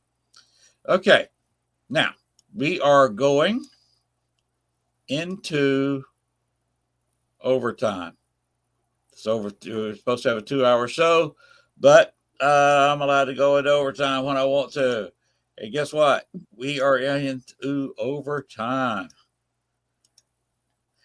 So we're gonna continue our conversation, and we're gonna continue to talk, and we're gonna cover some more paranormal ground. NOT. And here we are. We are officially NOT. Now, about the New Orleans trip, a real kind of a funny story, real quick. The young lady who was the first night was when I was there at the Wax Museum. Her very first night. We met. I said hi, and I said I like your hair. She had a mohawk with about 3 different colors in it. Obviously, a young lady. Yeah.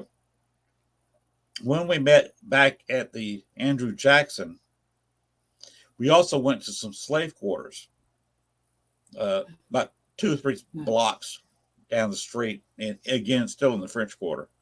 As you can imagine, old slave quarters in the middle of the French Quarter, in New Orleans. So of course you get results. There's a spirit of a guy in his 20s who hanged. Curtains are hung, guys get hanged. So it's hanged. he hanged himself in a closet on the first floor of the slave quarters. Hmm. And he talks once in a while. And she went upstairs with 4 or 5 other people, and I was downstairs. She knew me obviously, and just kind of left. I was surrounded by 15, 18 people. I made contact with him and got him talking, which was unusual. And she came back downstairs and said, "Oh, I'm hearing your voice for the first time in a long time." He said, "How come you don't talk to me?" And it came back again over my Echo Box. "You talk too much."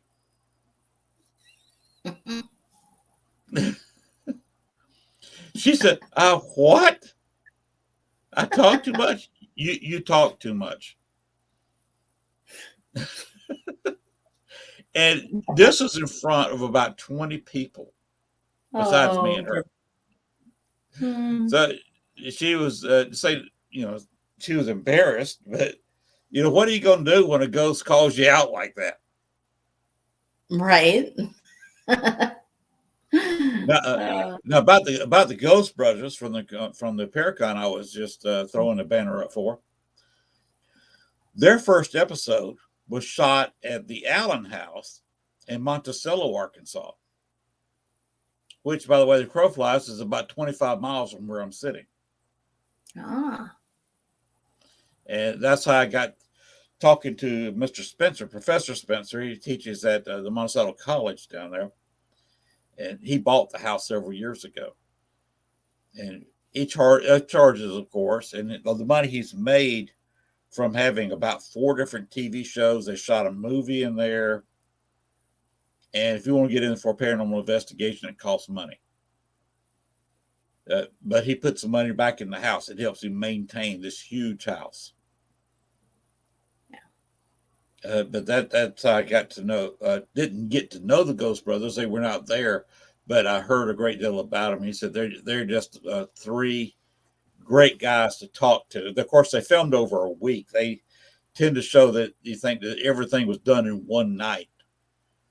But you know how those shows are. They'll film for 4 or 5 days and nights, to get an hour show out of it. Oh yeah, definitely.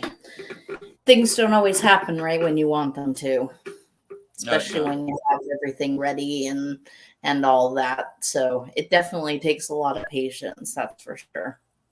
If you want to hear a sad story, look up the Allen House in Monticello, Arkansas. Will do. Will do. Her name is Liddell Allen. That's the main spirit there. She was a suicide. Okay. Her son died of an illness in his early 20s. He's a jokester. I was had my Echo Box going in there one night, and a group of people came through, and there was this one young guy, late 20s maybe. And I said, "Alan." Everybody calls him Alan, even though it's his mother's maiden name. And she didn't instead of calling him by his first name, which is the same thing as his father, she had gotten divorced from his father, and it wasn't all that friendly at a divorce. So they just got to calling him Alan. Like I said, his mother's maiden name and his middle name. But I said, "Alan, there's a guy here in this room wearing a baseball cap," and I knew he was a baseball fan. And I said, "Can you say his name really loud so we can hear it?" Your camera is really going in and out, in and out. Yeah, my camera behind it is constantly going up there, down here, up the. Yeah. I'm sorry. My house is it's just starting to talk. It really is. Yes, I can tell. This usually starts happening, I don't even know where that was the Dexter theme. I mean, I know what I heard because It's the Dexter theme. I named my dog after Dexter because I love that show. I have no idea where the hell it's playing from because my phone's right there, which is interesting. Well, But it's yeah, not coming from. It's not please, coming from here. I'm The sorry. wife's in Camera. bed, and I'm in my studio by myself. But what Alan did immediately, he said the guy's name. Mm-hmm. The guy started moving very quickly through the house, ended up running out of the house and leaving.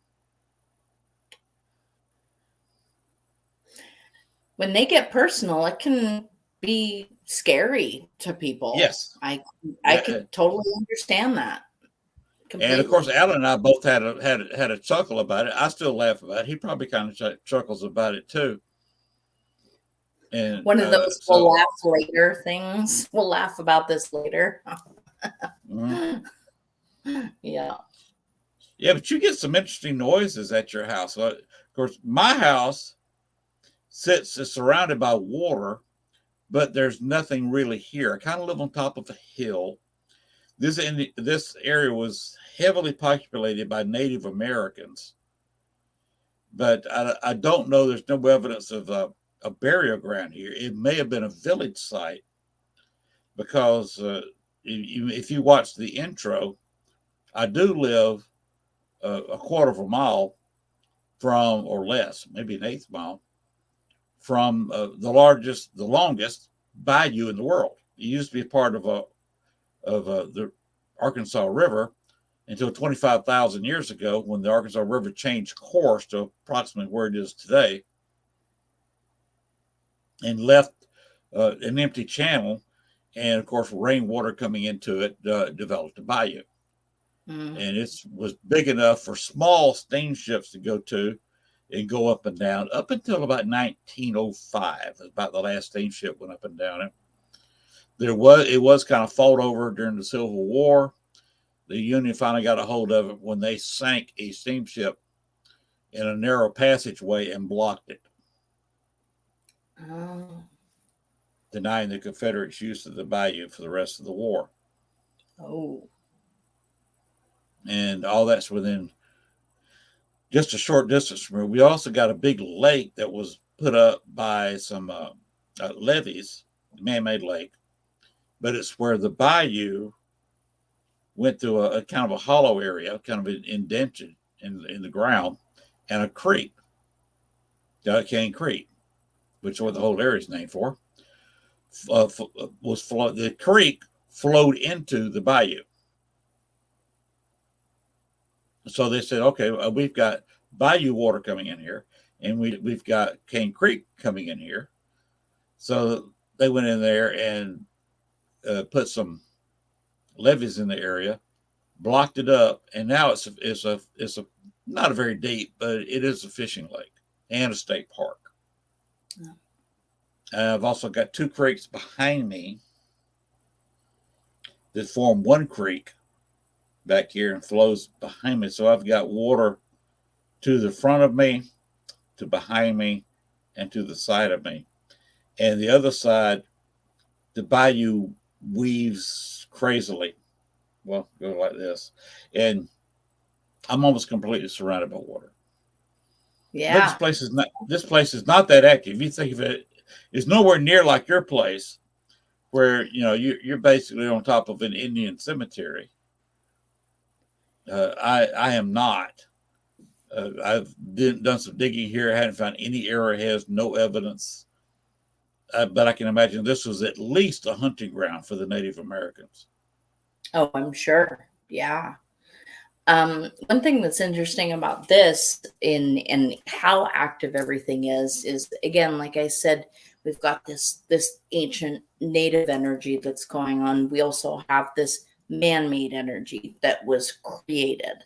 And then on top of it, not only whatever was done in the house and on the property or whatever, for some reason, this area, our little community, which out on the island, there's basically one road that turns into a south Camino, and then East Camino going around the other end, but it's one road all the way around.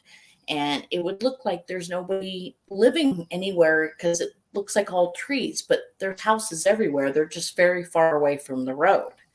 So ours is you pull in and the road splits off into two. And then on this side, it then splits again. So it's kind of like this little community. It's called Summerland. And well, just in this little tight 3 roads of houses, and on our branch of the tree, we're the very last house, and we're only one of 4 houses on that whole branch. But the other 2 are quite full. When I first moved and started asking around, asking neighbors and learning about the house and about people and the area, I came to find out that we also have had so much tragedy just in this area. There's been 4 suicides. There was a murder suicide between a husband and wife. And then if anyone were to go and Google Camino Island murder, the very first thing that pops up is a lady who was hacked to pieces with a samurai sword, believe it or not. Wow. They found the guy that did it about a year later and dead in a ditch in women's clothing in California in her car with the sword. But the body was found in between this branch and the second branch of where I live. So right out in the back. And I have a neighbor who would walk from his house to ours through the backwoods, and that is the trail he found this person on. And that's the thing that Camino's most known about, for because we don't, as far as crime goes, we don't have crime. But that was the biggest crime that had happened, other than these suicides, which don't seem to make the mark that, of course, a homicide would make. But Right. finding out that all of these things had happened just within this small area, and all within the past, 30, 40 decades. I mean, that's a lot of sad energy. I don't know. You talk about, going into battlefield areas and places where all these people have passed. I don't know if I could do it, because when I a lot of people have lost their lives, and or you can see remnants of pain or something. I get so overwhelmed with sadness that I just start crying like crazy. I don't know how it happens. I feel so sad. I don't know if I could ever do a battleground or something like that. I think it would be too much. I applaud those that can. I do, because I think it would be wild, but I don't know. I'm so You would have very a hard time in some places. so very sensitive to emotions, sadness, happiness, anger. It just really resonates with me. I did an investigation in Chicago. It's called Camp Douglas. And there's several things on the internet about Camp Douglas. And yes, it's named after that Douglas. If you remember the Lincoln Douglas debates, I don't know if you're into politics or not. I know exactly what you're talking about. Stephen Douglas and Abraham Lincoln, they were both running for president. They had a series of hot debates. They were both great debaters. Of course, Stephen Douglas is here in the Chicago area and owned quite a bit of land close to the lake. Well, after he lost the election and then the war started, they, of course, Chicago had a pretty good population, and they wanted to build a boot camp to train the people being drafted out of Chicago for the Union Army. So Stephen Douglas donated 80 acres of his property to the federal government. Now, it's kind of low-lying property that tended to flood. If it rained a lot, you had ankle-deep water in it. And during the winter, it would have knee-deep snow. So it was not the best place to do much of anything, which is why he gave it to the federal government. His house was not too far from there, and he was actually buried on the property they have set aside for a park. And during the summer, you can walk into the park, and on certain days, like weekends, they'll open up Stephen Douglas's tomb, and you can actually walk up to his sarcophagus. Oh, wow. But that's only 100 yards from where the training camp was. Well, in 1862, they captured some people in Tennessee, and they didn't have anywhere to put them, prisoner, Confederates. So they brought them up to Camp Douglas. So it became a prison camp. And in 1862, and by the time they completely vacated after the war in late 1865, between 4,000 and 6,000 Confederates died there. You would probably have a hard time being there. Yeah, blood-soaked ground. Goodness. And the trouble is, there's homes, condos, and a small shopping area there. The shopping area was where they put the contagious diseases hospital for the prison camp. It's amazing. And well, that's not the baddest part. Oh. Back behind the building, and they were just a few yards apart, was where the University of Chicago was at the time. And during the summer, you had these airborne diseases wafting around, and the stink of this place going into, of course, open windows. Before this is 1860s, no air conditioning. Right into the University of Chicago windows where students were trying to work. They ended up having to close the University of Chicago and didn't restart it for nearly a decade.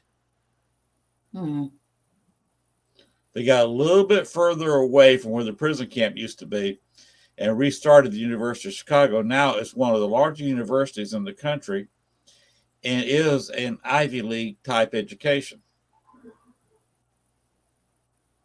When you say I graduated University of Chicago, that's practically like I saying I graduated Yale or Harvard.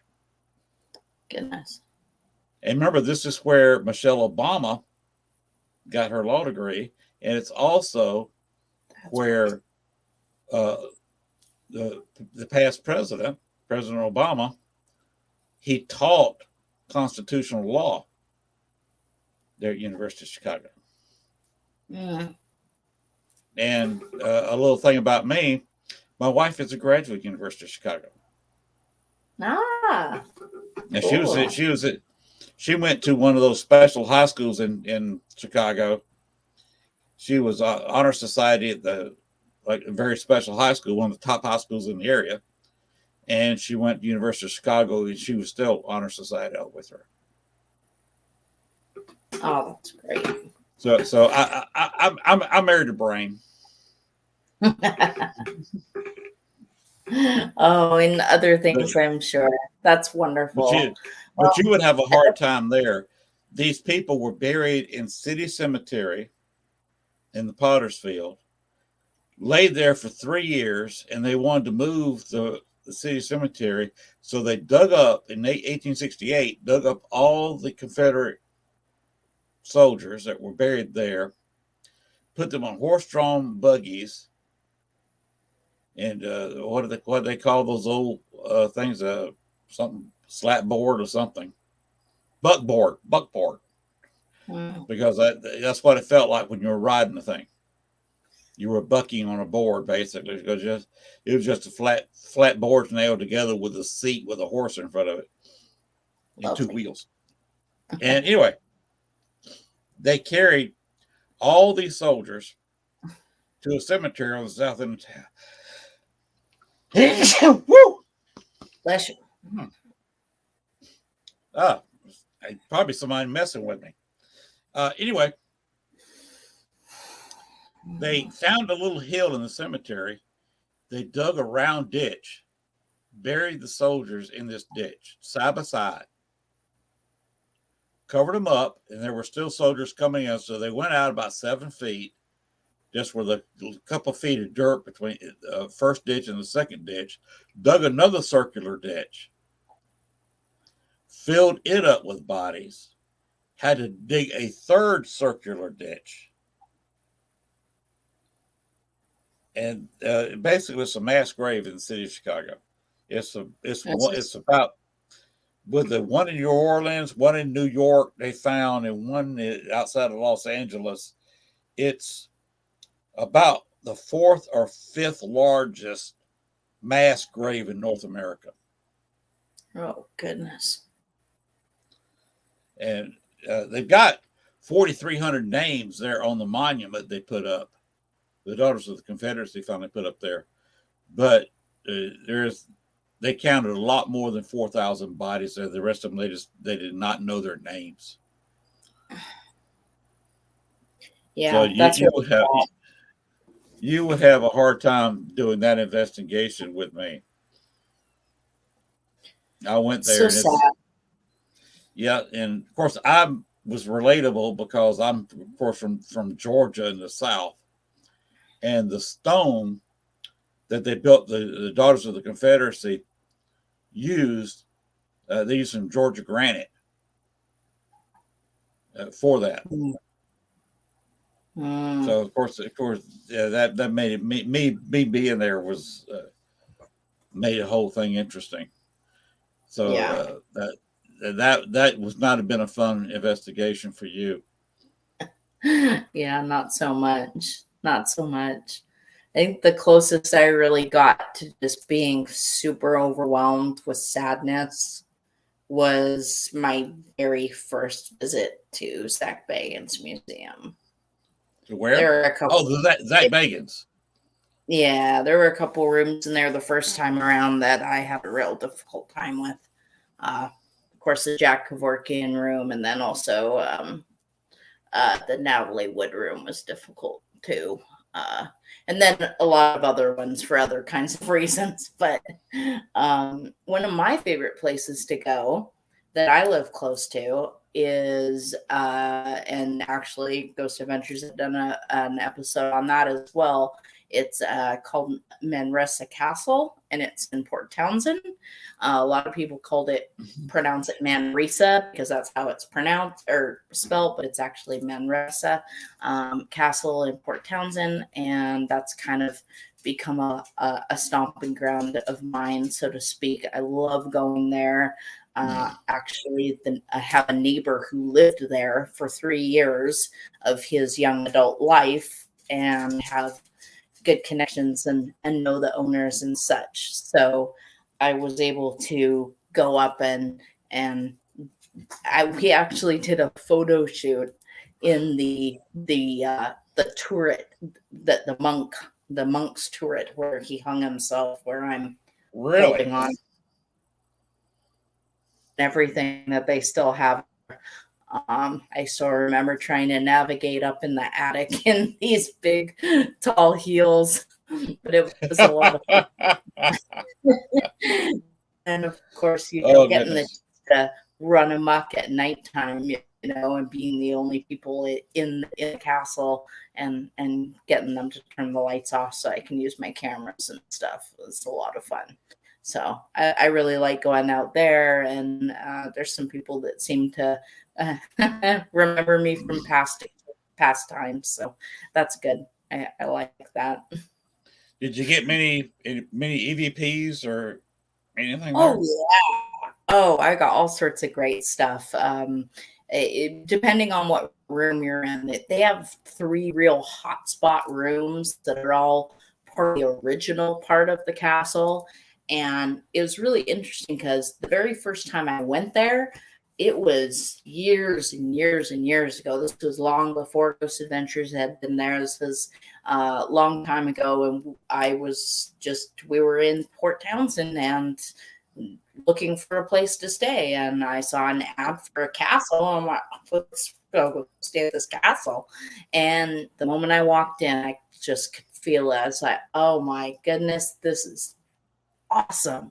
And when it just so happened that the room that they had available, or the room that they had picked for us, was one of the 3 rooms. And when we were checking in, they made a comment about how, oh, here's the password for the Wi-Fi, but don't bother because it won't work in your room.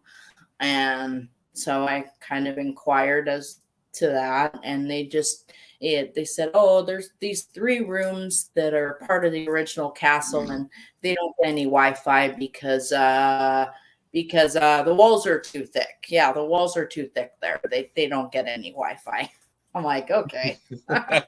So we go in their room, and sure enough, you can't get any Wi-Fi. And sure enough, all sorts of stuff is happening. I mean, the TV's going on and off, and all this stuff. And I walked into the bathroom at one point, and there was a message, "Hi," written on like a steamy mirror that shouldn't have been steamy, because I had taken a bath a long time ago. They had this big bathtub.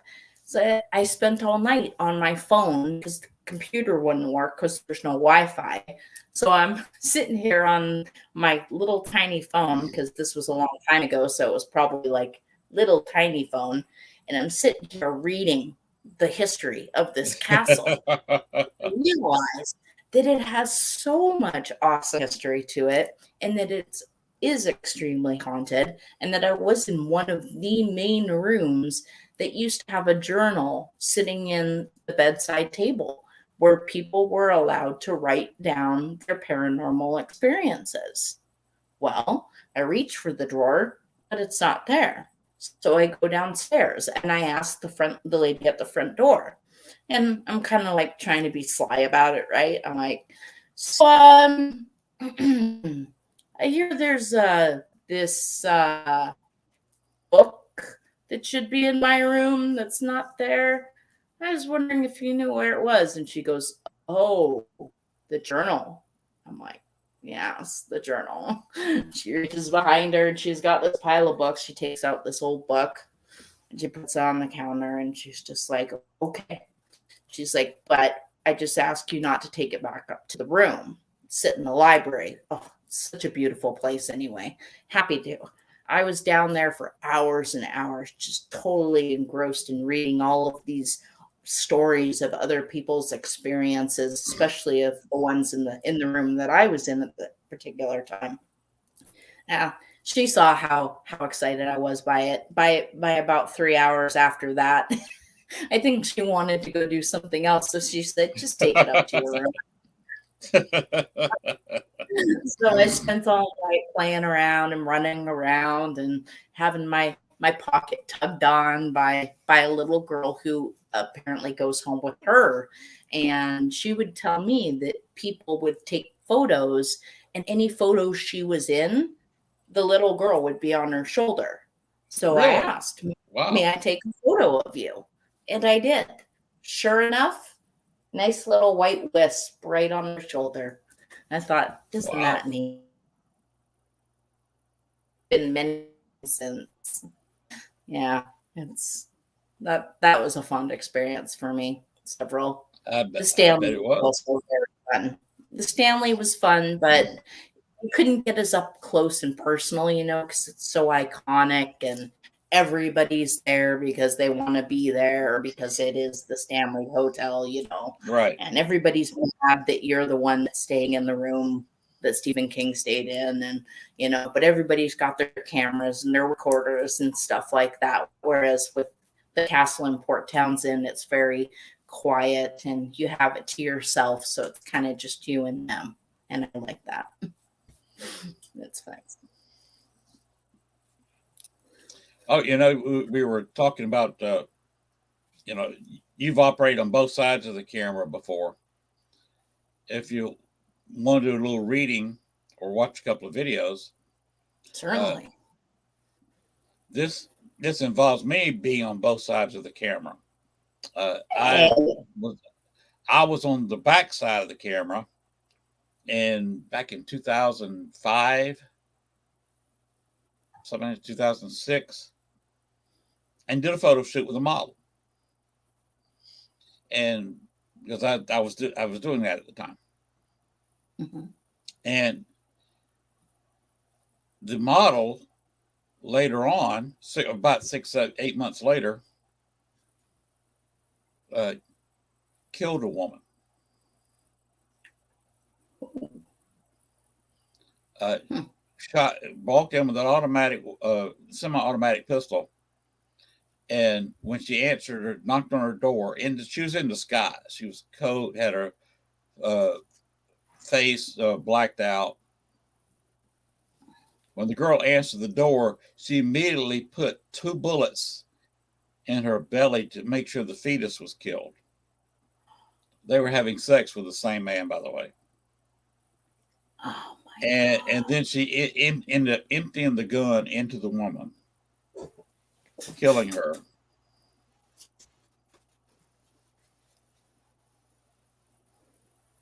Okay, who is this?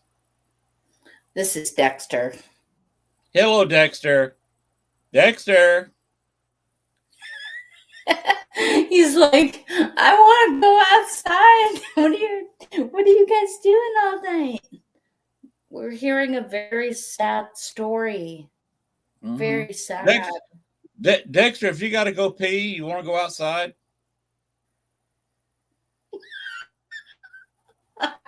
He's just holding on to my hand. You're so cute, my love. Okay, in a bit. Just a bit. I ended up on the other side of the camera after the murder, because 2020 came to town and did an interview with me in the house I lived in, and then Snapped came in 8-9 months later, and they had to get permission from Disney to interview me because I was under contract with them for 1 year.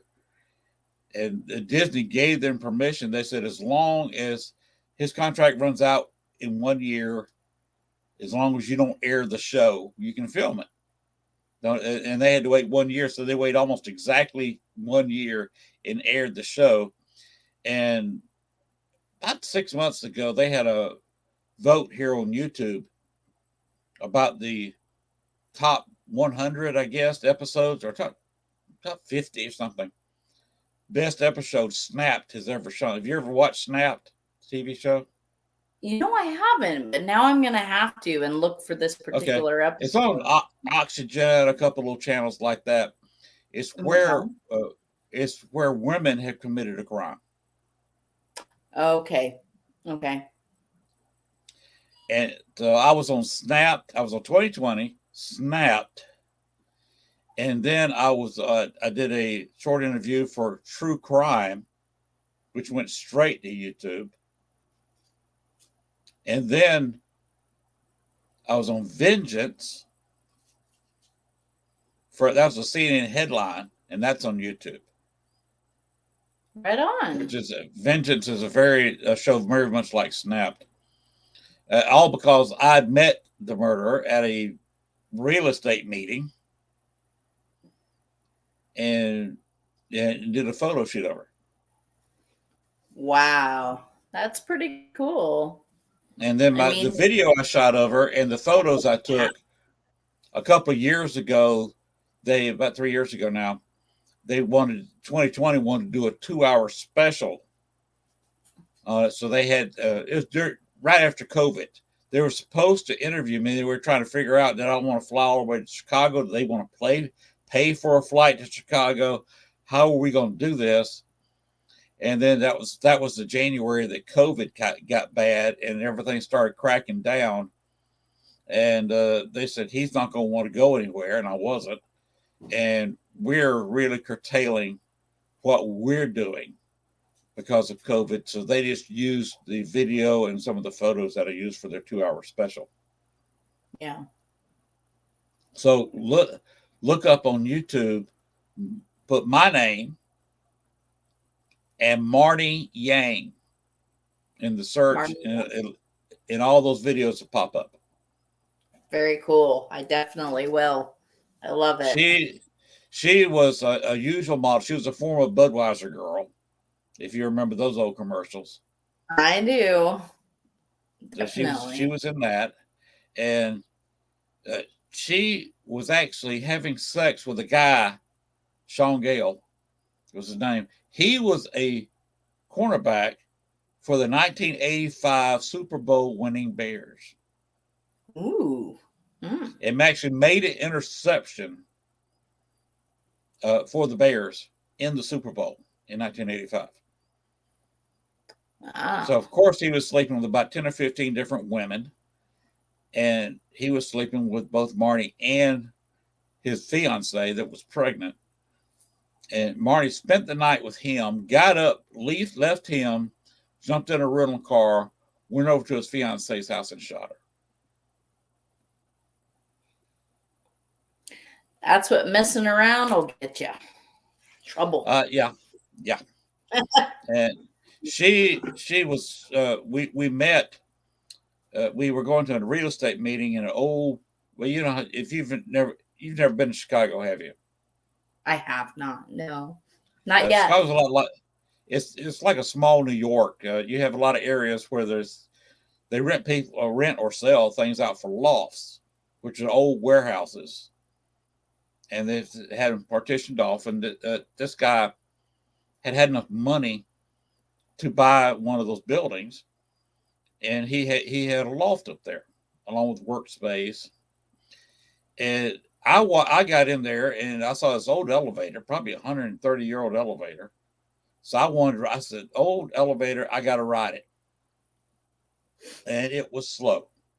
I could have, if a rope had been hanging from the second floor ceiling, I could have climbed the rope quicker than this elevator moved. And Marty came in and went up the stairs. So she beat me to the top of the stairs. And as we got to the door, she opened the door to his loft. And of course, me being a Southern gentleman, reached up. She's only 5'1", 5'2", reached over her head, grabbed the door with my hand, and of course opened it. And she had no idea I was back there. And she turned around and looked at me and stared straight at my crotch and said, "Hi, who are you?" And I was tempted to use the old female comeback to that. The eyes are up here. Yeah. Right. Huh. And then when we did the photo shoot, she figured, she had another photographer did most of her photos. She was sleeping with him too.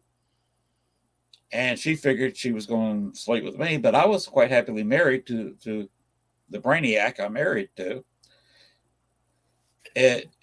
She had changed clothes a couple of times during the shoot. She changed out of the suit. She was standing in the basement where our studio was and started posing on the back of a couch naked. Well, about that time, the wife walked in the back door.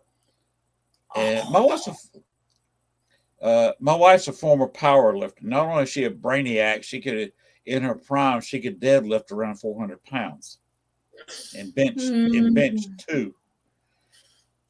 And I said, "Gail's here."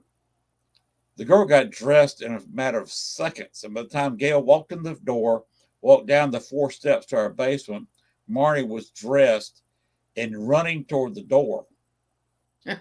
I said, "Gail, this is Marty. Marty, this is Gail." Marty said hi and ran out the door. Yeah, that's very unfortunate behavior. Yes. And it happens a lot too. Yes. Both ends. This end expects and this end expects, and it's like, no, it's about art, it's about work, it's no, Yeah, it's too bad it's a very on point stereotype for photographers and models, because it is very true. But not all of us. Never me. Never.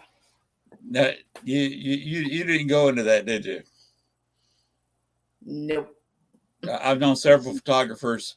They would on a weekend they would do 4 or 5 shoots, and by the end of the weekend they were shot.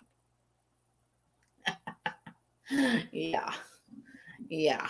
Well, I said, dude, if you can get on with 5 different women over 2 days, uh, talk to one of these people making foreign movies. You deserve it. I said I couldn't do it that much. goodness. Yeah, that's a little crazy. That's a little Yeah, crazy. that the modeling industry and the photography industry Wow. is absolutely crazy. I kind of It's left the model shooting business and started working with one of the all girl roller derby teams in Chicago. very cool. Everything changed when we became completely digital society, and I live with Patrick, who is and I met him as his model back over, well, it'll be almost 10 years ago now. But and we've been friends ever since. We're extremely close, and I mean, he got the same kind of thing from girl female models a lot as well, accepting that or expecting that kind of thing or whatever. But being but it was great because living with somebody who did this and who's been doing it for over 30 years is how I got into it. Because I wouldn't have, it's a very expensive hobby, as you know. I'm very expensive. But like what he taught me is how to shoot on film. And he would talk about how, nowadays everybody's a photographer, and every girl who can take a selfie is a model, because of thanks to Instagram and places like that, the whole I'm a TikTok. model, I'm a photographer thing has completely gone out of proportion. And if you talk to anybody who's been doing it for a long time, somebody like Patrick, he would say, if you can't shoot on film and shoot the picture right the first time without editing and Photoshop and apps and filters, then you're not a photographer. You're just taking pictures. And just because you have a phone in your pocket doesn't mean you're carrying around a camera. Sure. Don't get me wrong. I take a lot of pictures on my phone, tons, because it's the camera you always have on you. But when Right. I do specifically go out to take photos, I take my bigger cameras. I don't know. I shoot on Nikons mostly, and that's what I was taught on. I like Nikon because all the lenses are interchangeable with the different bodies, so I can switch up from the D300 to a D700 with the same lenses and different lenses and things like that. So I like it. I do, and it, when you live in somewhere that's so beautiful as well, I have so much beauty to shoot, not just people, but also other things. I really, yeah. You've seen pictures. I like shooting down at the beach a lot. Mm-hmm. Mm-hmm. I need to shoot something around the house. One of the regrets my wife and I have, we moved down here. This house needed work. It had to have a roof. It needed some work in the house. I had to paint the entire interior. I had a contractor come in and do the plumbing, a little bit of electrical, and some other work in the house that I couldn't do. And one of the Yeah. regrets we have is we had a video camera and we just didn't. Oh, Kanga says she's a Canon, a girl herself. Yeah, that's actually what I have. I still have my old Canon. That's what I shot Marnie with, was the Canon. Right on. But I regret is not setting up a video camera and showing all the work done to the house, because there's video channels now of people working on a house or building our house or whatever, and they've got tons of followers. We could have had a whole.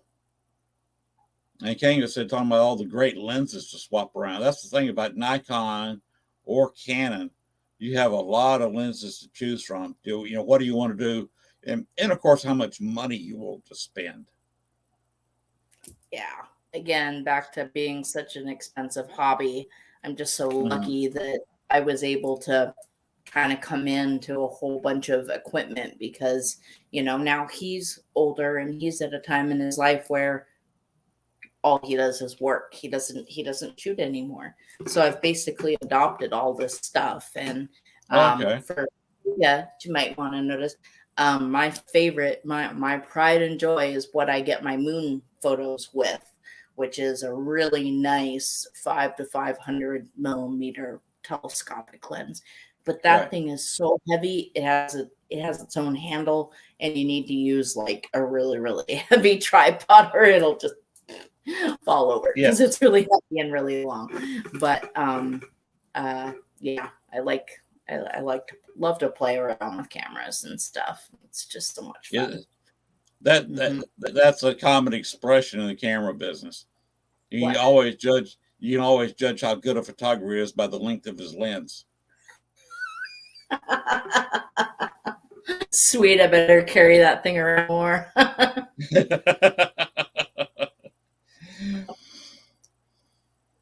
But with the roller girls, it was a whole different kind of photography because they're going 30, 40, 45 miles an hour. Yes. And it's hard. Kanga says lens envy. I love this, Kanga. Yes, whoever you are, get a hold of me online. She's a very nice person. I'm sure. Kanga, if you want to follow Xesia, you can just look her up on Facebook and follow her there. Kanga is one of the regulars with Rob Hernandez. So obviously she's on YouTube. Awesome. She's a good person. We do a lot of experimenting on the internet, paranormal wise, and we've got more to come.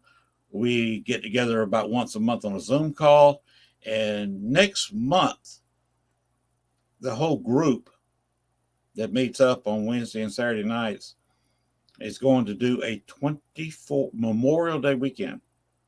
Saturday night, Memorial Day weekend, Friday and Saturday.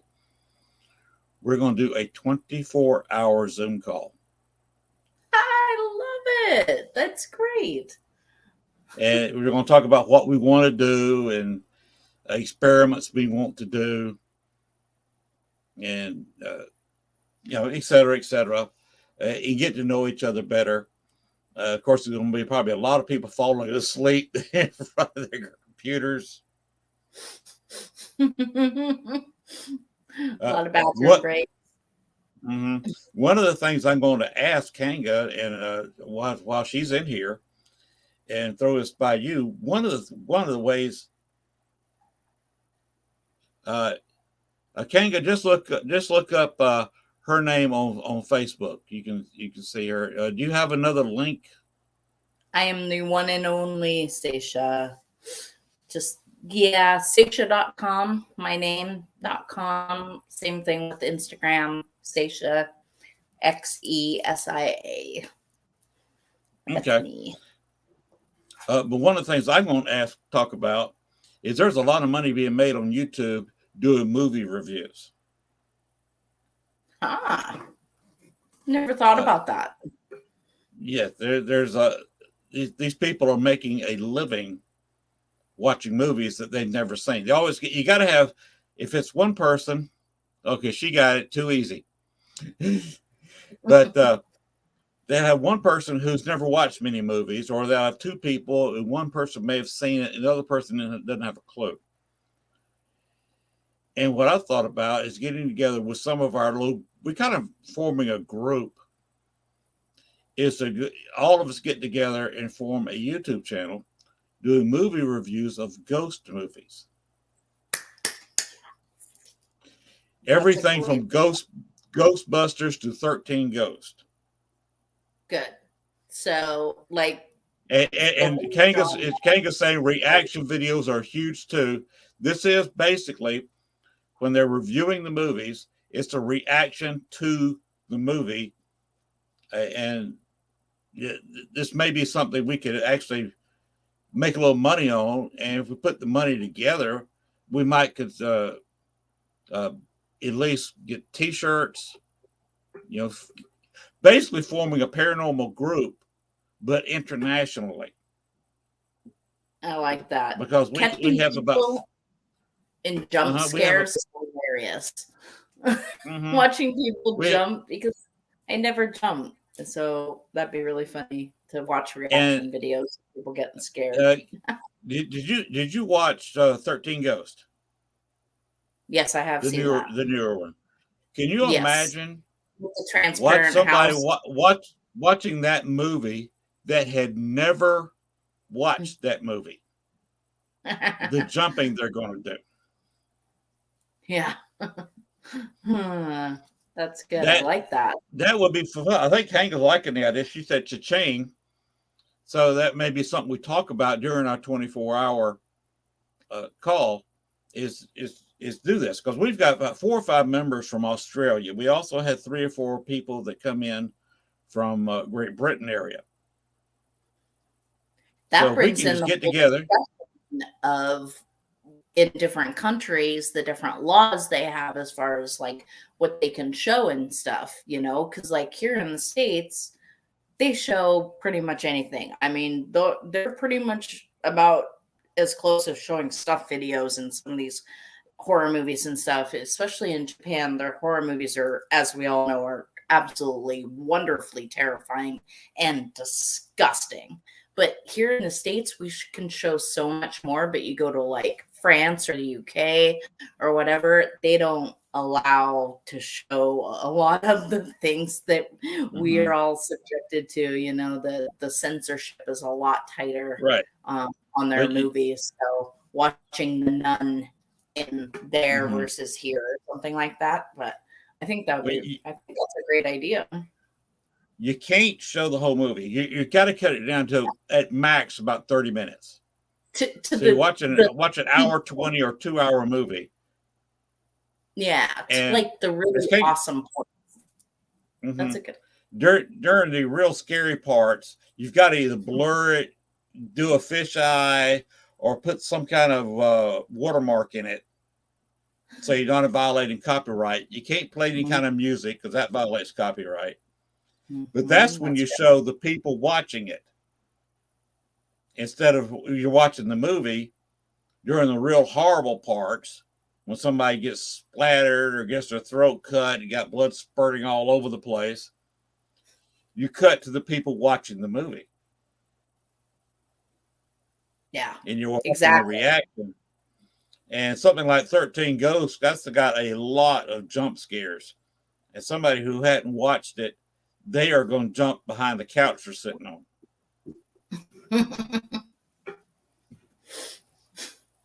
I got desensitized at the very, very young age of 5 by my uncle, who is no longer with us. That's what happens when you leave your child with people that don't have their own children, and they say, "Hey, let's watch Texas Chainsaw Massacre." My mom was so pissed, but ever since then, I love it. I love horror movies. They're what makes me happy. Like, that's how I like make myself happy. And I'm like, oh, I can't sleep. I'll just, watch something really horror, like Devil's Rejects or something, something calm. Or maybe if I want to, like spice it up and have some fun and something a little more colorful, House of a Thousand Corpses, there's all kinds of to choose from. Yes. Want to have a good laugh? Army of Darkness. Yeah. Mm-hmm. I love horror movies. Yes. I was desensitized to it as a child my parents would take my sister, and my sister's 3 years younger than I was. They liked to go out to eat with this other couple, and they had 2 daughters that were 8, 10 years older than me. So they were that really good babysitting age. They were not, we're not a 14-year-old looking at a 10-year-old. This is somebody that's 17, 16, 17, looking after a 6-year-old. But they actually did Ouija boards. They watched The Twilight Zone. Oh, yes. The Outer Limits. Oh, I grew up on Unsolved Mysteries, Outer Limits, Twilight Zone. That's good stuff. Yeah, and I came up doing that as when I was still single digits. Of course, I ended up doing my first paranormal investigation at about 7 or 8 years old at my father's family's place in North Florida, and it was an old slave homesteader house. Oh, wow, that's awesome. So that was the first place I ever investigated. I never thought about it, growing up in the house that I grew up in. I never really, I knew all this stuff was happening because I was seeing it with my eyes, but I never thought about trying to capture it. It wasn't until I got older, and then I was like, okay, this other people need to know that I'm not nuts. So let's start making proof, showing the proof. Yeah. Well, I didn't have a camera. I couldn't capture it, but I could experience. So what I did, I could go in there and just shut my eyes and feel it and see it with my inner eyes, what was going on. And I still use that technique a lot today. Well, we could throw away every bit of equipment, every tool we have, and we would still have the best tool we have, which is us. It's our intuition, our feeling, our experience. That is the best tool, as you know. The human mind. Yep, definitely. Do you use a lot of electronic gear and stuff? Do you use any other types of more hands-on divination, like spirit boards, talking boards, whatever you want to call them, or anything when you do this? Just out of curiosity. No. Or you want I have used divining rods. I only had a Ouija board experience when I was a child, and that was somebody else using it. I don't use them because I don't know how to use them. If I had really learned how to use it, it's a tool like anything else. I would use it, but I never was taught by somebody who knows what they're doing. Yeah. The Echovox, I started using it early on, right when it first came out, within a few months of it coming out. And I had to develop my own techniques because nobody had the correct techniques to use that. And I had to develop it myself, and I've become one of the better, I sound like I'm tooting my own horn here, one of the better people across the country using an Echovox, and gotten some incredible stuff from it. Yeah, I've seen other people get great stuff from it. The lady that I got Valerie from, the video she sent me of evidence of her interaction was using the Echovox. Personally, I've never, I have it on my phone and everything, but I've never really used them. I guess I always go to my meters and to the spirit box, or I do use the spirit board a lot. And I also use a pendulum board a lot, because that's what I was taught on by my Nana when I was young. That was the first, along with the mirrors. That's how I was taught first to communicate. So I still like to go back to those types. But of course, on an investigation, it takes too much time. There's no time to sit down there and, and take the time that it really does take to do those kinds of things. and listen to it and really, really just ingrain it into their head and not use a spirit board unless you properly know how. Because even for those of us who have been taught how by extremely knowledgeable and well-known people, still have problems. And yeah, I wish more people thought the way you did, because I hear so many stories of people jumping right in there and they think it's a game, and it's not a game. And they think it's, oh, let's just have fun.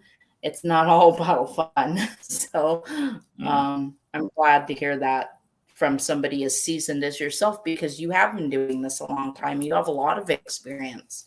And so I was just curious, just because you talk about the Echo Box a lot. You're making me want to give it a whirl. And so it's more like a paranormal puck, or an ovulus, right? It forms words. It has partial words in its Okay, so program. it has a Vox program. Does it do like the like distance things? Some of them do as well. I'm not sure. Well, it throws out a little bit of a sound and the partial words. You know, a lot of things like that. Okay. And what it's like listening to a ghost box. You've got to pick up when you get a full word, because there's no full words programmed into it. Okay. You may have something, and again, like a ghost box, when you hear 2, 3, 4 words strung together, you know you've got something, because there's not a complete word in the programming. Okay. I once got a long one, had a weird noise, and they were talking about a girl I was investigating with. It was a guy's voice, said, "She's wearing a blonde hat." And a woman's voice said, "What?" "She's wearing a blonde hat. Look." And then I heard male and female laughing, and then I heard the noise again and nothing. I think I know what the noise you heard is. I was investigating around the ruins of a house that was occupied in the very early 1800s. In the early 1800s, the word wig had not been invented yet. That was still 100 years away. They called a wig or a hairpiece a hat. Gotcha. And the girl I was working with wore a long blonde wig. That's pretty cool. Is there a way to alter, or not alter, but to like, for instance, like when I use mine, the majority of the time, other than one word voices, sometimes a couple strings will come through clearly, but I usually have to run it through audio software to get, to kind of blur out the background distortion, sometimes slow it down a little bit, and make it a little bit more clear to really hear what I'm hearing. Does the Echo Box make it easier for you to just hear it right off the bat, or does it also maybe kind of smooth out those wavelengths to make it a little bit more audible? This I did not. I heard voices, but I couldn't understand anything. It happened too quick. I did not really catch the individual words until I loaded it in my computer. Okay. Then, so you can't on better speakers, and yeah, because it's downloadable. It records the whole thing. You can put it on record or not record. It's your choice. There's a button there to switch it back and forth. And then if you record your entire session or sessions, you just take it home, download it on your computer, and then you can run it through any software package you want. Oh, very cool. I'll have to give her a whirl. And it takes a little bit getting used to which bank to use. Now, some of the other banks, I usually use A because B has some foreign words into it. And I think you go into C and D, I think there's German in it. Okay. Yeah, you're the second person, or this is the second program I've ever heard of that had anyone with any kind of credibility and experience backing it as far, because a lot of those apps, they're already pre-programmed with words, and Yes. you're not talking to anybody. It's telling you what you want to hear, kind of a thing. Yes. So and it's good to know that there is one that you stand by. Mm-hmm. Because if Now, you like it, mm-hmm. Rob Hernandez also likes to use Echovox, but he also builds his own ghost boxes, which I think are a little bit superior to an XB7 or even the follow-up. Was it XB12 or whatever it was? Oh, yeah. Okay. Yeah. And Did not like that. we've gotten some complete sentences out of that. It's just shocking. Well, last night we got my name several times. On your 12? No, on Rob Hernandez's ghost box. Oh, really? Oh, wow. Yes, Very cool. And sometimes Kanga's name is mentioned. We've heard both our names several times on his ghost box. And I was once looking at a hotel in New Orleans, and they started talking, and I was in another tab. They weren't calling my name, and other people were asking questions, and I let them have the floor. I wasn't going to hog Rob's show when it has nothing to do with me. Now, if they call my name out, I say something real quick. But they had several other people in there naming out things they heard, and they were doing, as good a job as anybody. And they were not calling out my name. So I said, okay, let me go in another tab. And I started checking out a hotel in New Orleans that my wife and I are thinking about staying at next year or two. And all of a sudden, they started naming the hotel out of Rob's box. It was the Lafitte Hotel, and they kept on saying Lafitte, girl, staircase. And I was looking at a picture of the staircase in the hotel. And then they named two names that I wasn't familiar with, and started doing some studying in the history of the hotel. And one of the names they listed was a young girl who had fallen down the staircase and was injured, but recovered. But later called an illness, as was happened a lot in New Orleans, and died in the hotel. It was a mansion at the time. And she died in one of the rooms that's now currently a hotel room. Her mother was so distraught that after the daughter died, she went into the room, the same room her daughter died in, and 3 days later they broke in and found her dead. And the voice over Rob's ghost box named both the girl and the mother by name, along with the hotel, the staircase, which was the picture I was looking at. Somebody had come through the internet, through Rob's box, and was looking over my shoulder, because I looked up. My wife comes stumbling out of the back. And I said, "Why are you up?" She said, "Because there's 3 ghosts in the room and they woke me up." So I had to go back to the other end of the house to our bedroom and run 3 ghosts out from there. And then when I sat down back at the computer, Rob was still recovering from all this. He was just shocked that something like this went on. And I looked up, and there were about 5 or 6 spirits standing in front of her computer, staring at her computer screen, trying to figure out how to get through it. But her computer was turned off. So I had to get out of their way and told them to leave and go back to where they came from. But I had to get up from the computer and do it from the hallway so they could jump back through the internet into my computer and go through the internet. That I love this because it completely circles around to exactly how we started this conversation, was talking about energy, and through it's things like classes, online classes, and talks like this.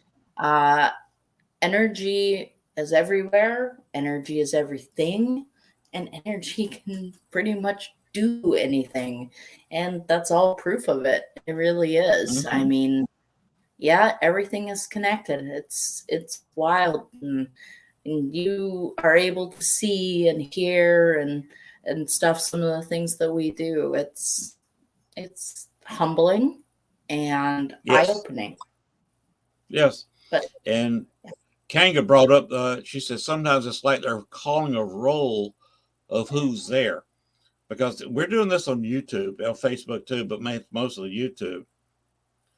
And it's like they're looking at the YouTube chat and calling out names that they see that have made a post in the chat room during the YouTube live. And it is kind of humbling. It's nervousness. Sometimes they don't. Like I was in there that night and they hadn't called my name at all night long. They did not call my name. I was totally not involved, which is why I was doing a little research in a hotel in another tab. And then apparently they looked over my shoulder and saw what I was doing and basically called me out on it. Now, I learned a lot of this from Richard Crow, and that's another name you can look up if you want to do a little research. He died several years ago before I left Chicago, but I was gifted enough. I went to an event of his last John Dillinger event, where he would get a tour out of a bar, meet up in the bar. We go out on the sidewalk, cross the street, standing in front of the Biograph movie theater. Now it's kind of an opera theater. They do plays in there. But we'd stand in front of the Biograph, and he'd wait to the exact minute. This is on the anniversary of his killing, by the way, when he did this. Wait to the exact minute at night when John Dillinger walked out with the two women he was with. We'd walk down the sidewalk, timing it, till we get to the alley where John Dillinger dropped dead. And he would say he was shot here at this spot. He staggered, and at the exact minute when he was killed, point to the spot and said he dropped dead right here. And he'd bring a beer with him and pour it in the spot where John Dillinger fell. This is kind of paranormal. It's kind of showmanship, but that's Richard Crow. He was a cross between information, studying, cutting edge paranormal investigation in the entertainment industry, because he did tours. Yeah. And he did a magnificent way of balancing.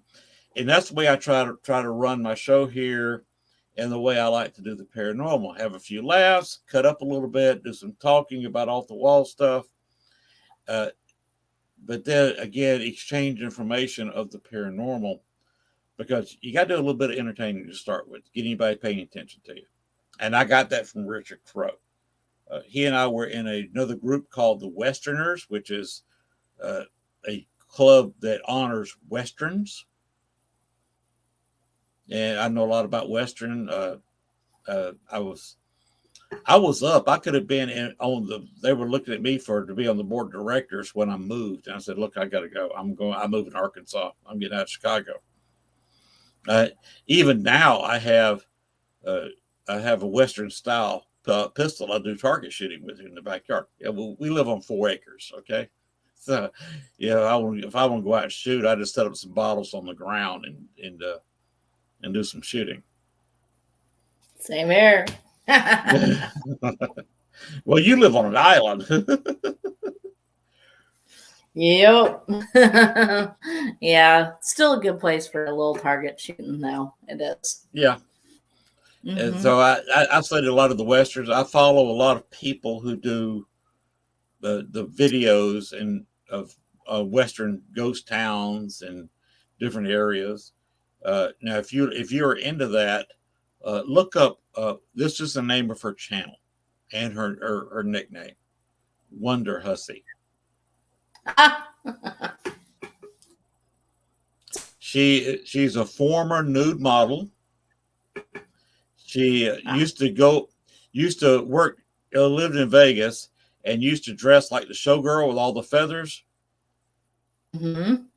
and would stand outside on the sidewalk, and where you could go up and give her so much money to pose for a picture for you, Right. So she dressed like a Vegas showgirl, and so she was a nude model for a while. She was even out. Wasn't Caesars? It was one of them that she actually did a little bit of that oil wrestling. Nice. So she's been around, as you can probably tell. She's a character, but she goes to places. Well, today she had to go back to Vegas from her. She moved out to Death Valley. Mm. She had to go back to Vegas to do some car repairs for a couple of days. So she was out touring around, and she went to Red Rock Canyon.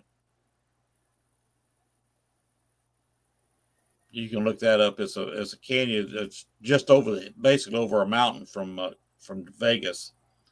Right. And in fact, I think it's North Vegas is starting to encroach a little bit on the canyon. It goes right up against it now with new housing.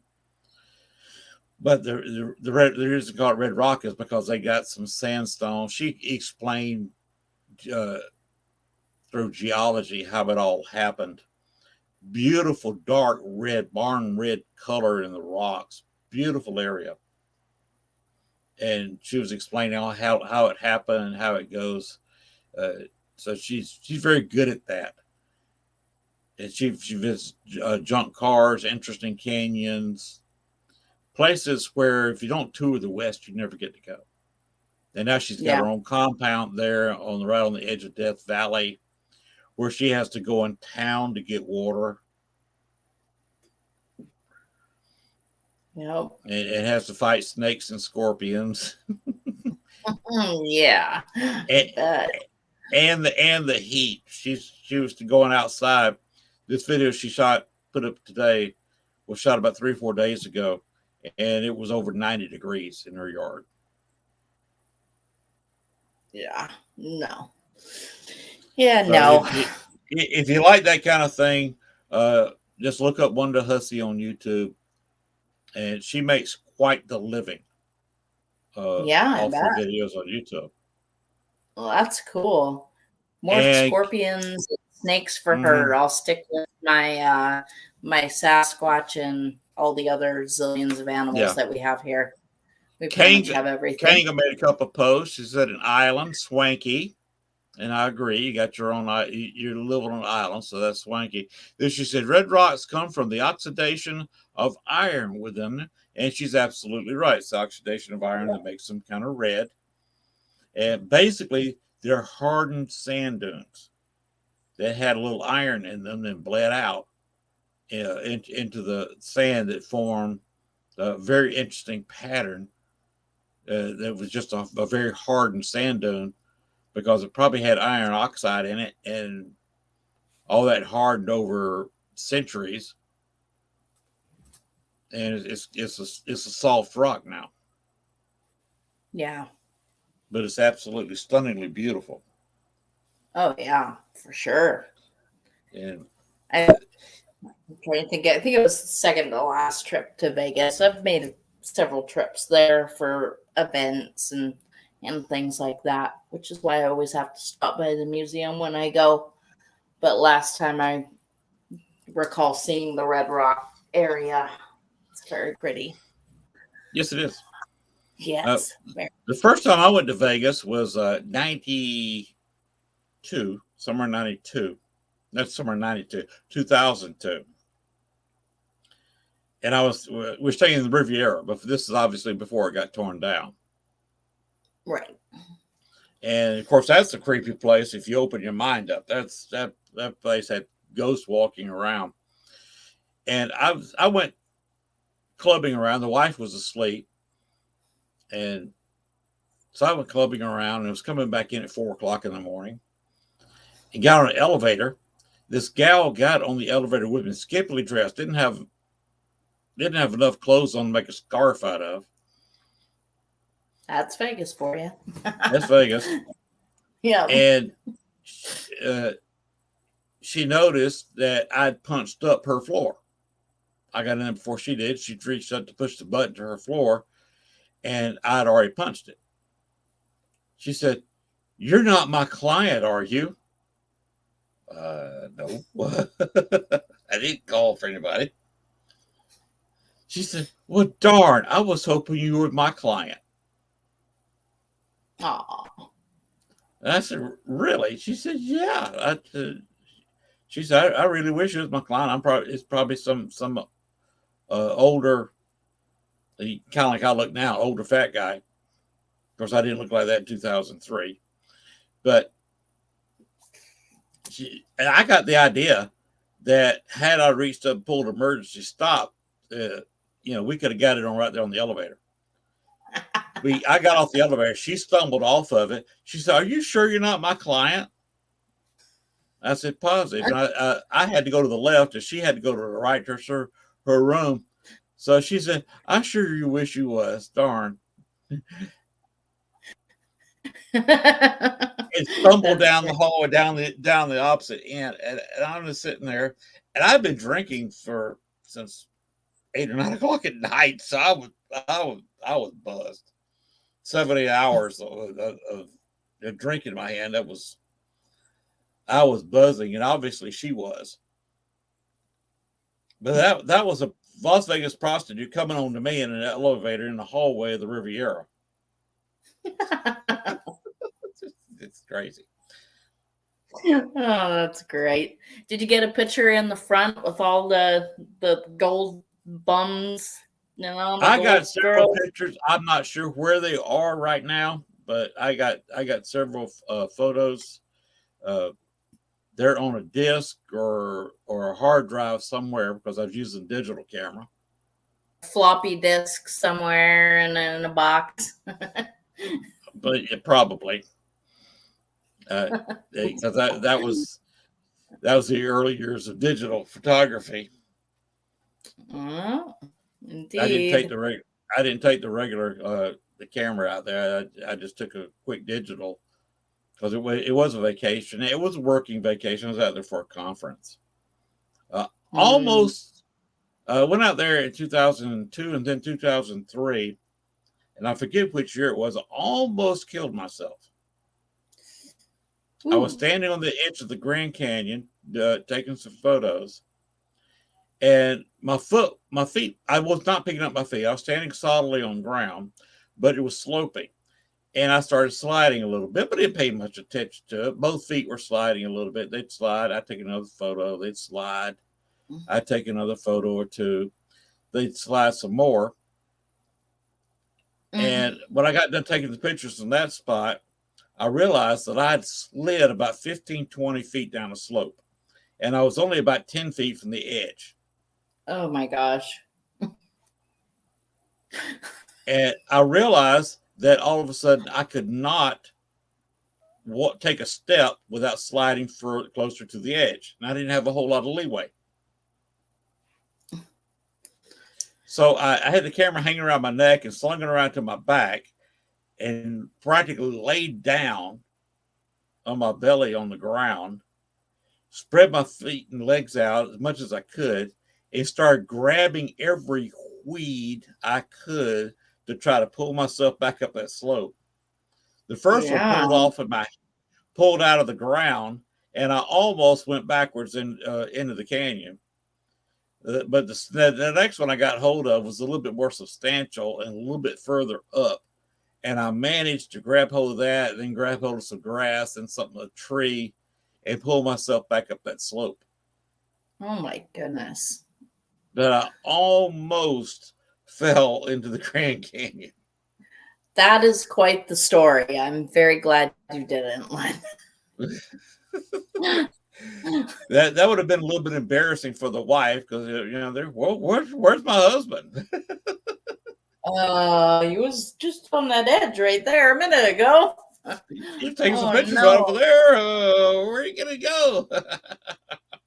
Nowadays, all the people that fall into the Grand Canyon is because they've got a selfie stick in their hand and they're trying to do something stupid. And climb the Eiffel Tower and get a picture on top, and then they fall off.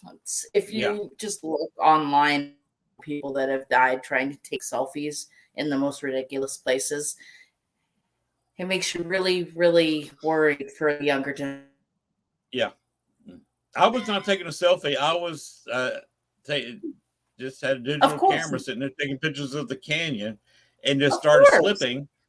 And wasn't paying attention to how far I'd slid. And I slid about 25, 30 feet down a bank that was angled like this. Yeah. And I just slip. And next thing you know, I'm looking right over the edge. And I got to get out of here, and discovered I couldn't walk out. Oh my gosh. I would have been screaming and yelling for someone up there to help or something. I don't know. When I got to the top, there was not a human being in sight. Oh my so goodness. I probably could have screamed and nobody would have heard me. They would have had to have thrown me a rope or something. I've never been to the Grand Canyon. This is the closest I probably will get, but it's a piece of selenite from underneath inside the caverns of the Grand Canyon. You can't really tell because my camera's being really weird right now, but yeah. I like to collect crystals, lots of crystals. Did you ever watch the Chevy Chase movie Vegas Vacation? Yes. Nash Lampoon's Vegas Vacation. Okay. Yeah, that was classic. We stayed at the hotel he stayed at. In 2003. I do remember the Riviera, and I remember when they took it down too. Yeah, in 2002 I was at the Riviera. 2003 I was at what's that one with the volcano in front of it?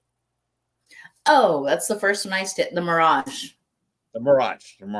Yes. In 2003 we stayed at the Mirage, and where was I going with this? Anyway, got to stay at the Mirage with the volcano, and I went down into the Hoover Dam. We did a tour of the Hoover Dam. And you remember when he's down there, he touched the wall. They told you not to touch the walls because they leaked. And he tried to put his daughter's gum where he made the leak, and it was blowing water bubbles. Right. I pulled that same stupid stunt. I went down there, touched the wall, and of course created a leak. Oh no. Not having any kids, so I didn't have anybody say, give me your gum. So I just said, and caught back up with a tour. Like, it was like that when I got here. I gotta go now. And Kanga said, can you imagine taking a selfie with a DSLR camera, no tripod or remote shutter release? There you go. Not unless my arm could stretch about 3 times the length it can. Yeah. My problem is as bad as my shoulders are at my age, I'd have a hard time holding the camera steady. I played baseball till I was 37, and my shoulders are not in the best of shape. Nah. I understand. I know how it goes. my left leg or right leg is almost half metal now, so I hear you. I hear you. Yeah, I've got 2 artificial knees, so I can go along with that. Hey, there we go. Okay. Right and on. You know what's funny about having artificial stuff in you? They're made of titanium now. Right. Actually, my bar is carbon fiber. Ooh, Fancy. I fancy. know. A Mm-hmm. lot of that stuff is titanium. Of course, a lot Yeah. more is going to be made of carbon now because there's only two places you can get titanium. There's a small little bit of titanium in Africa, but Right. the biggest bunch of titanium is Russia. Yep. So we're not getting anything from them right now. They probably won't in the near Uh, future.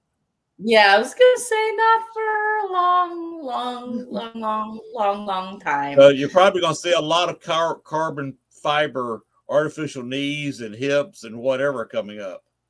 Yeah. Well, they said That's the reason why they use carbon fiber is because it's still super strong, but it's more flexible, obviously, than a big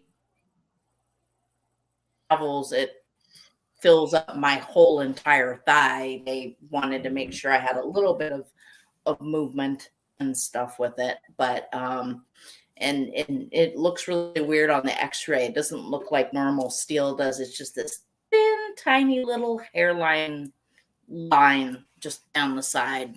So I don't know. We'll see next time if I go on an airplane how fun that is.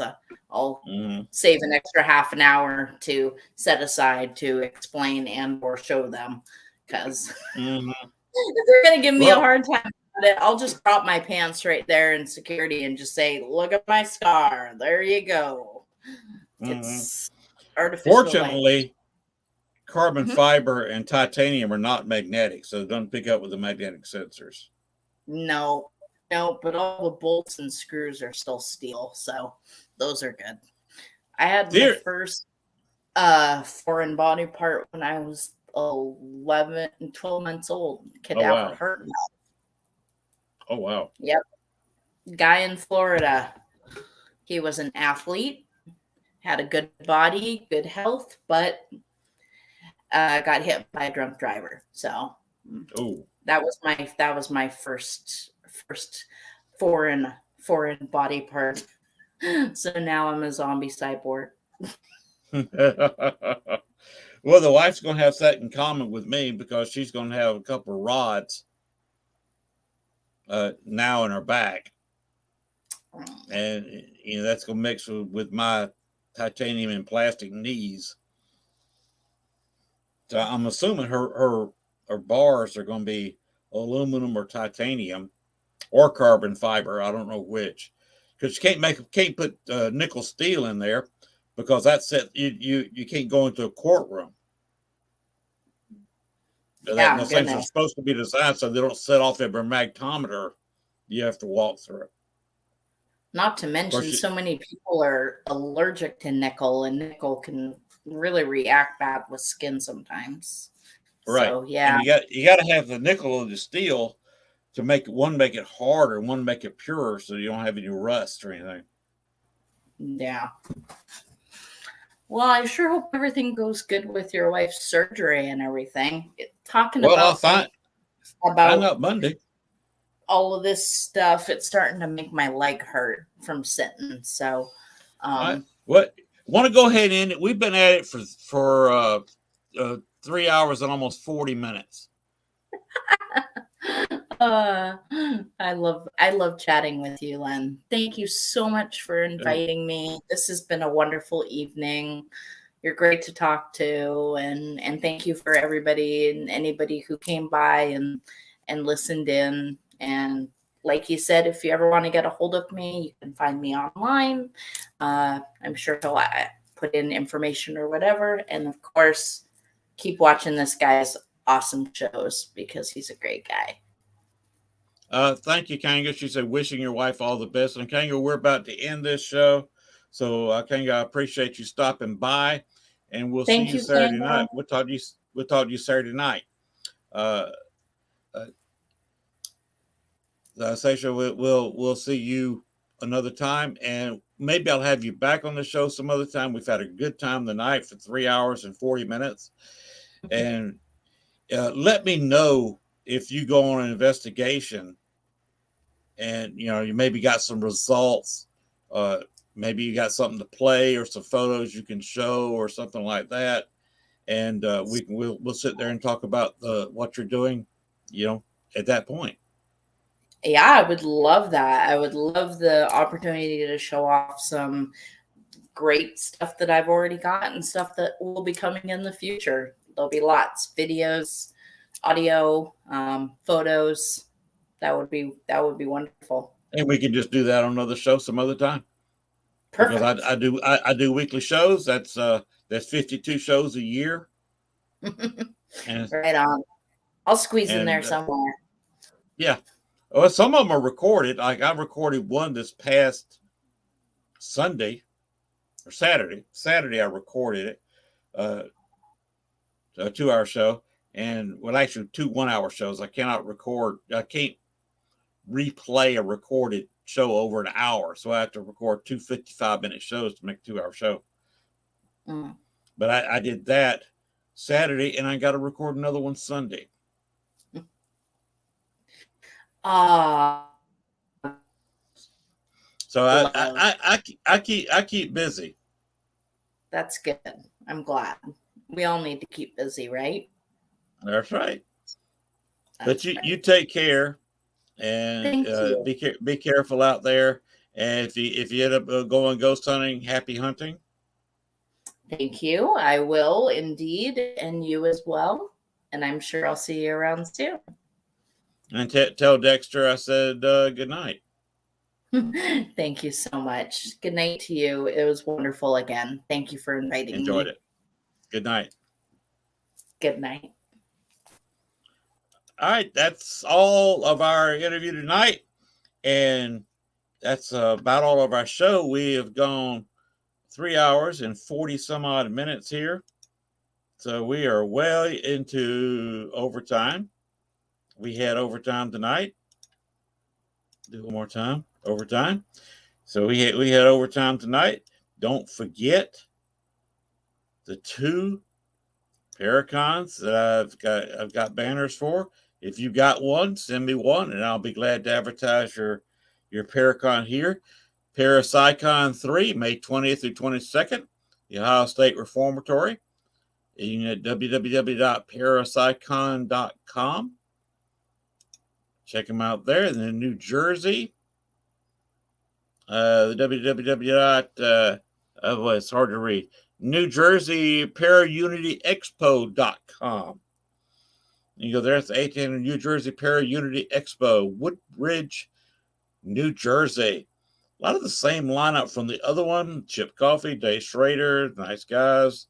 The Ghost Brothers, those are 3 very friendly guys, along with some other people. Some of them I've had I don't know if they're good guys or bad guys. I'm assuming these are all pretty good guys, approachable anyway. So go there, go to either one of those 2 places, have some fun, and get some good paranormal information. Hang around with a bunch of paranormal folks. There's nothing wrong with that at all. Paracons can be fun, especially well-attended ones. You can keep busy. All right. Let's get out of here. I'll be back next week. I believe we will be talking about, if I'm not mistaken, we'll be talking about Waverly Hills and all of the nonsense that goes along with the drama. The next week will be kind of a political show for me. I will be discussing all the drama at Waverly Hills. That's next Thursday night, right here, live on WLFE DB YouTube and WLFEDB.com on my own YouTube channel, which is SEARK, SEARKPS, Lynn Dorman. And, of course, on Facebook Live on the Lynn Dorman Facebook page. We got to be friends for you to see it there. We'll be back live on those places next week. Of course, everybody else is watching this as a podcast, wherever you get your podcast. We're on iHeartRadio. We're on Speaker, which is audio only. So we're all over. So you may be watching this as a long rerun. Maybe somebody watching this and I'm long gone. Who knows? But anyway, Bones, get us out of here, because it is it's early in the morning, and I may be headed to bed pretty soon. So, Bones, push the button, get us out of here. Thanks for watching our show. Be sure to tune in to next week as once again we journey way down south into Bayou Country for another heaping portion of Southern Fried Paranormal with Len Dorman and Bones. Make sure to like, share, and follow. Y'all come back now. You hear?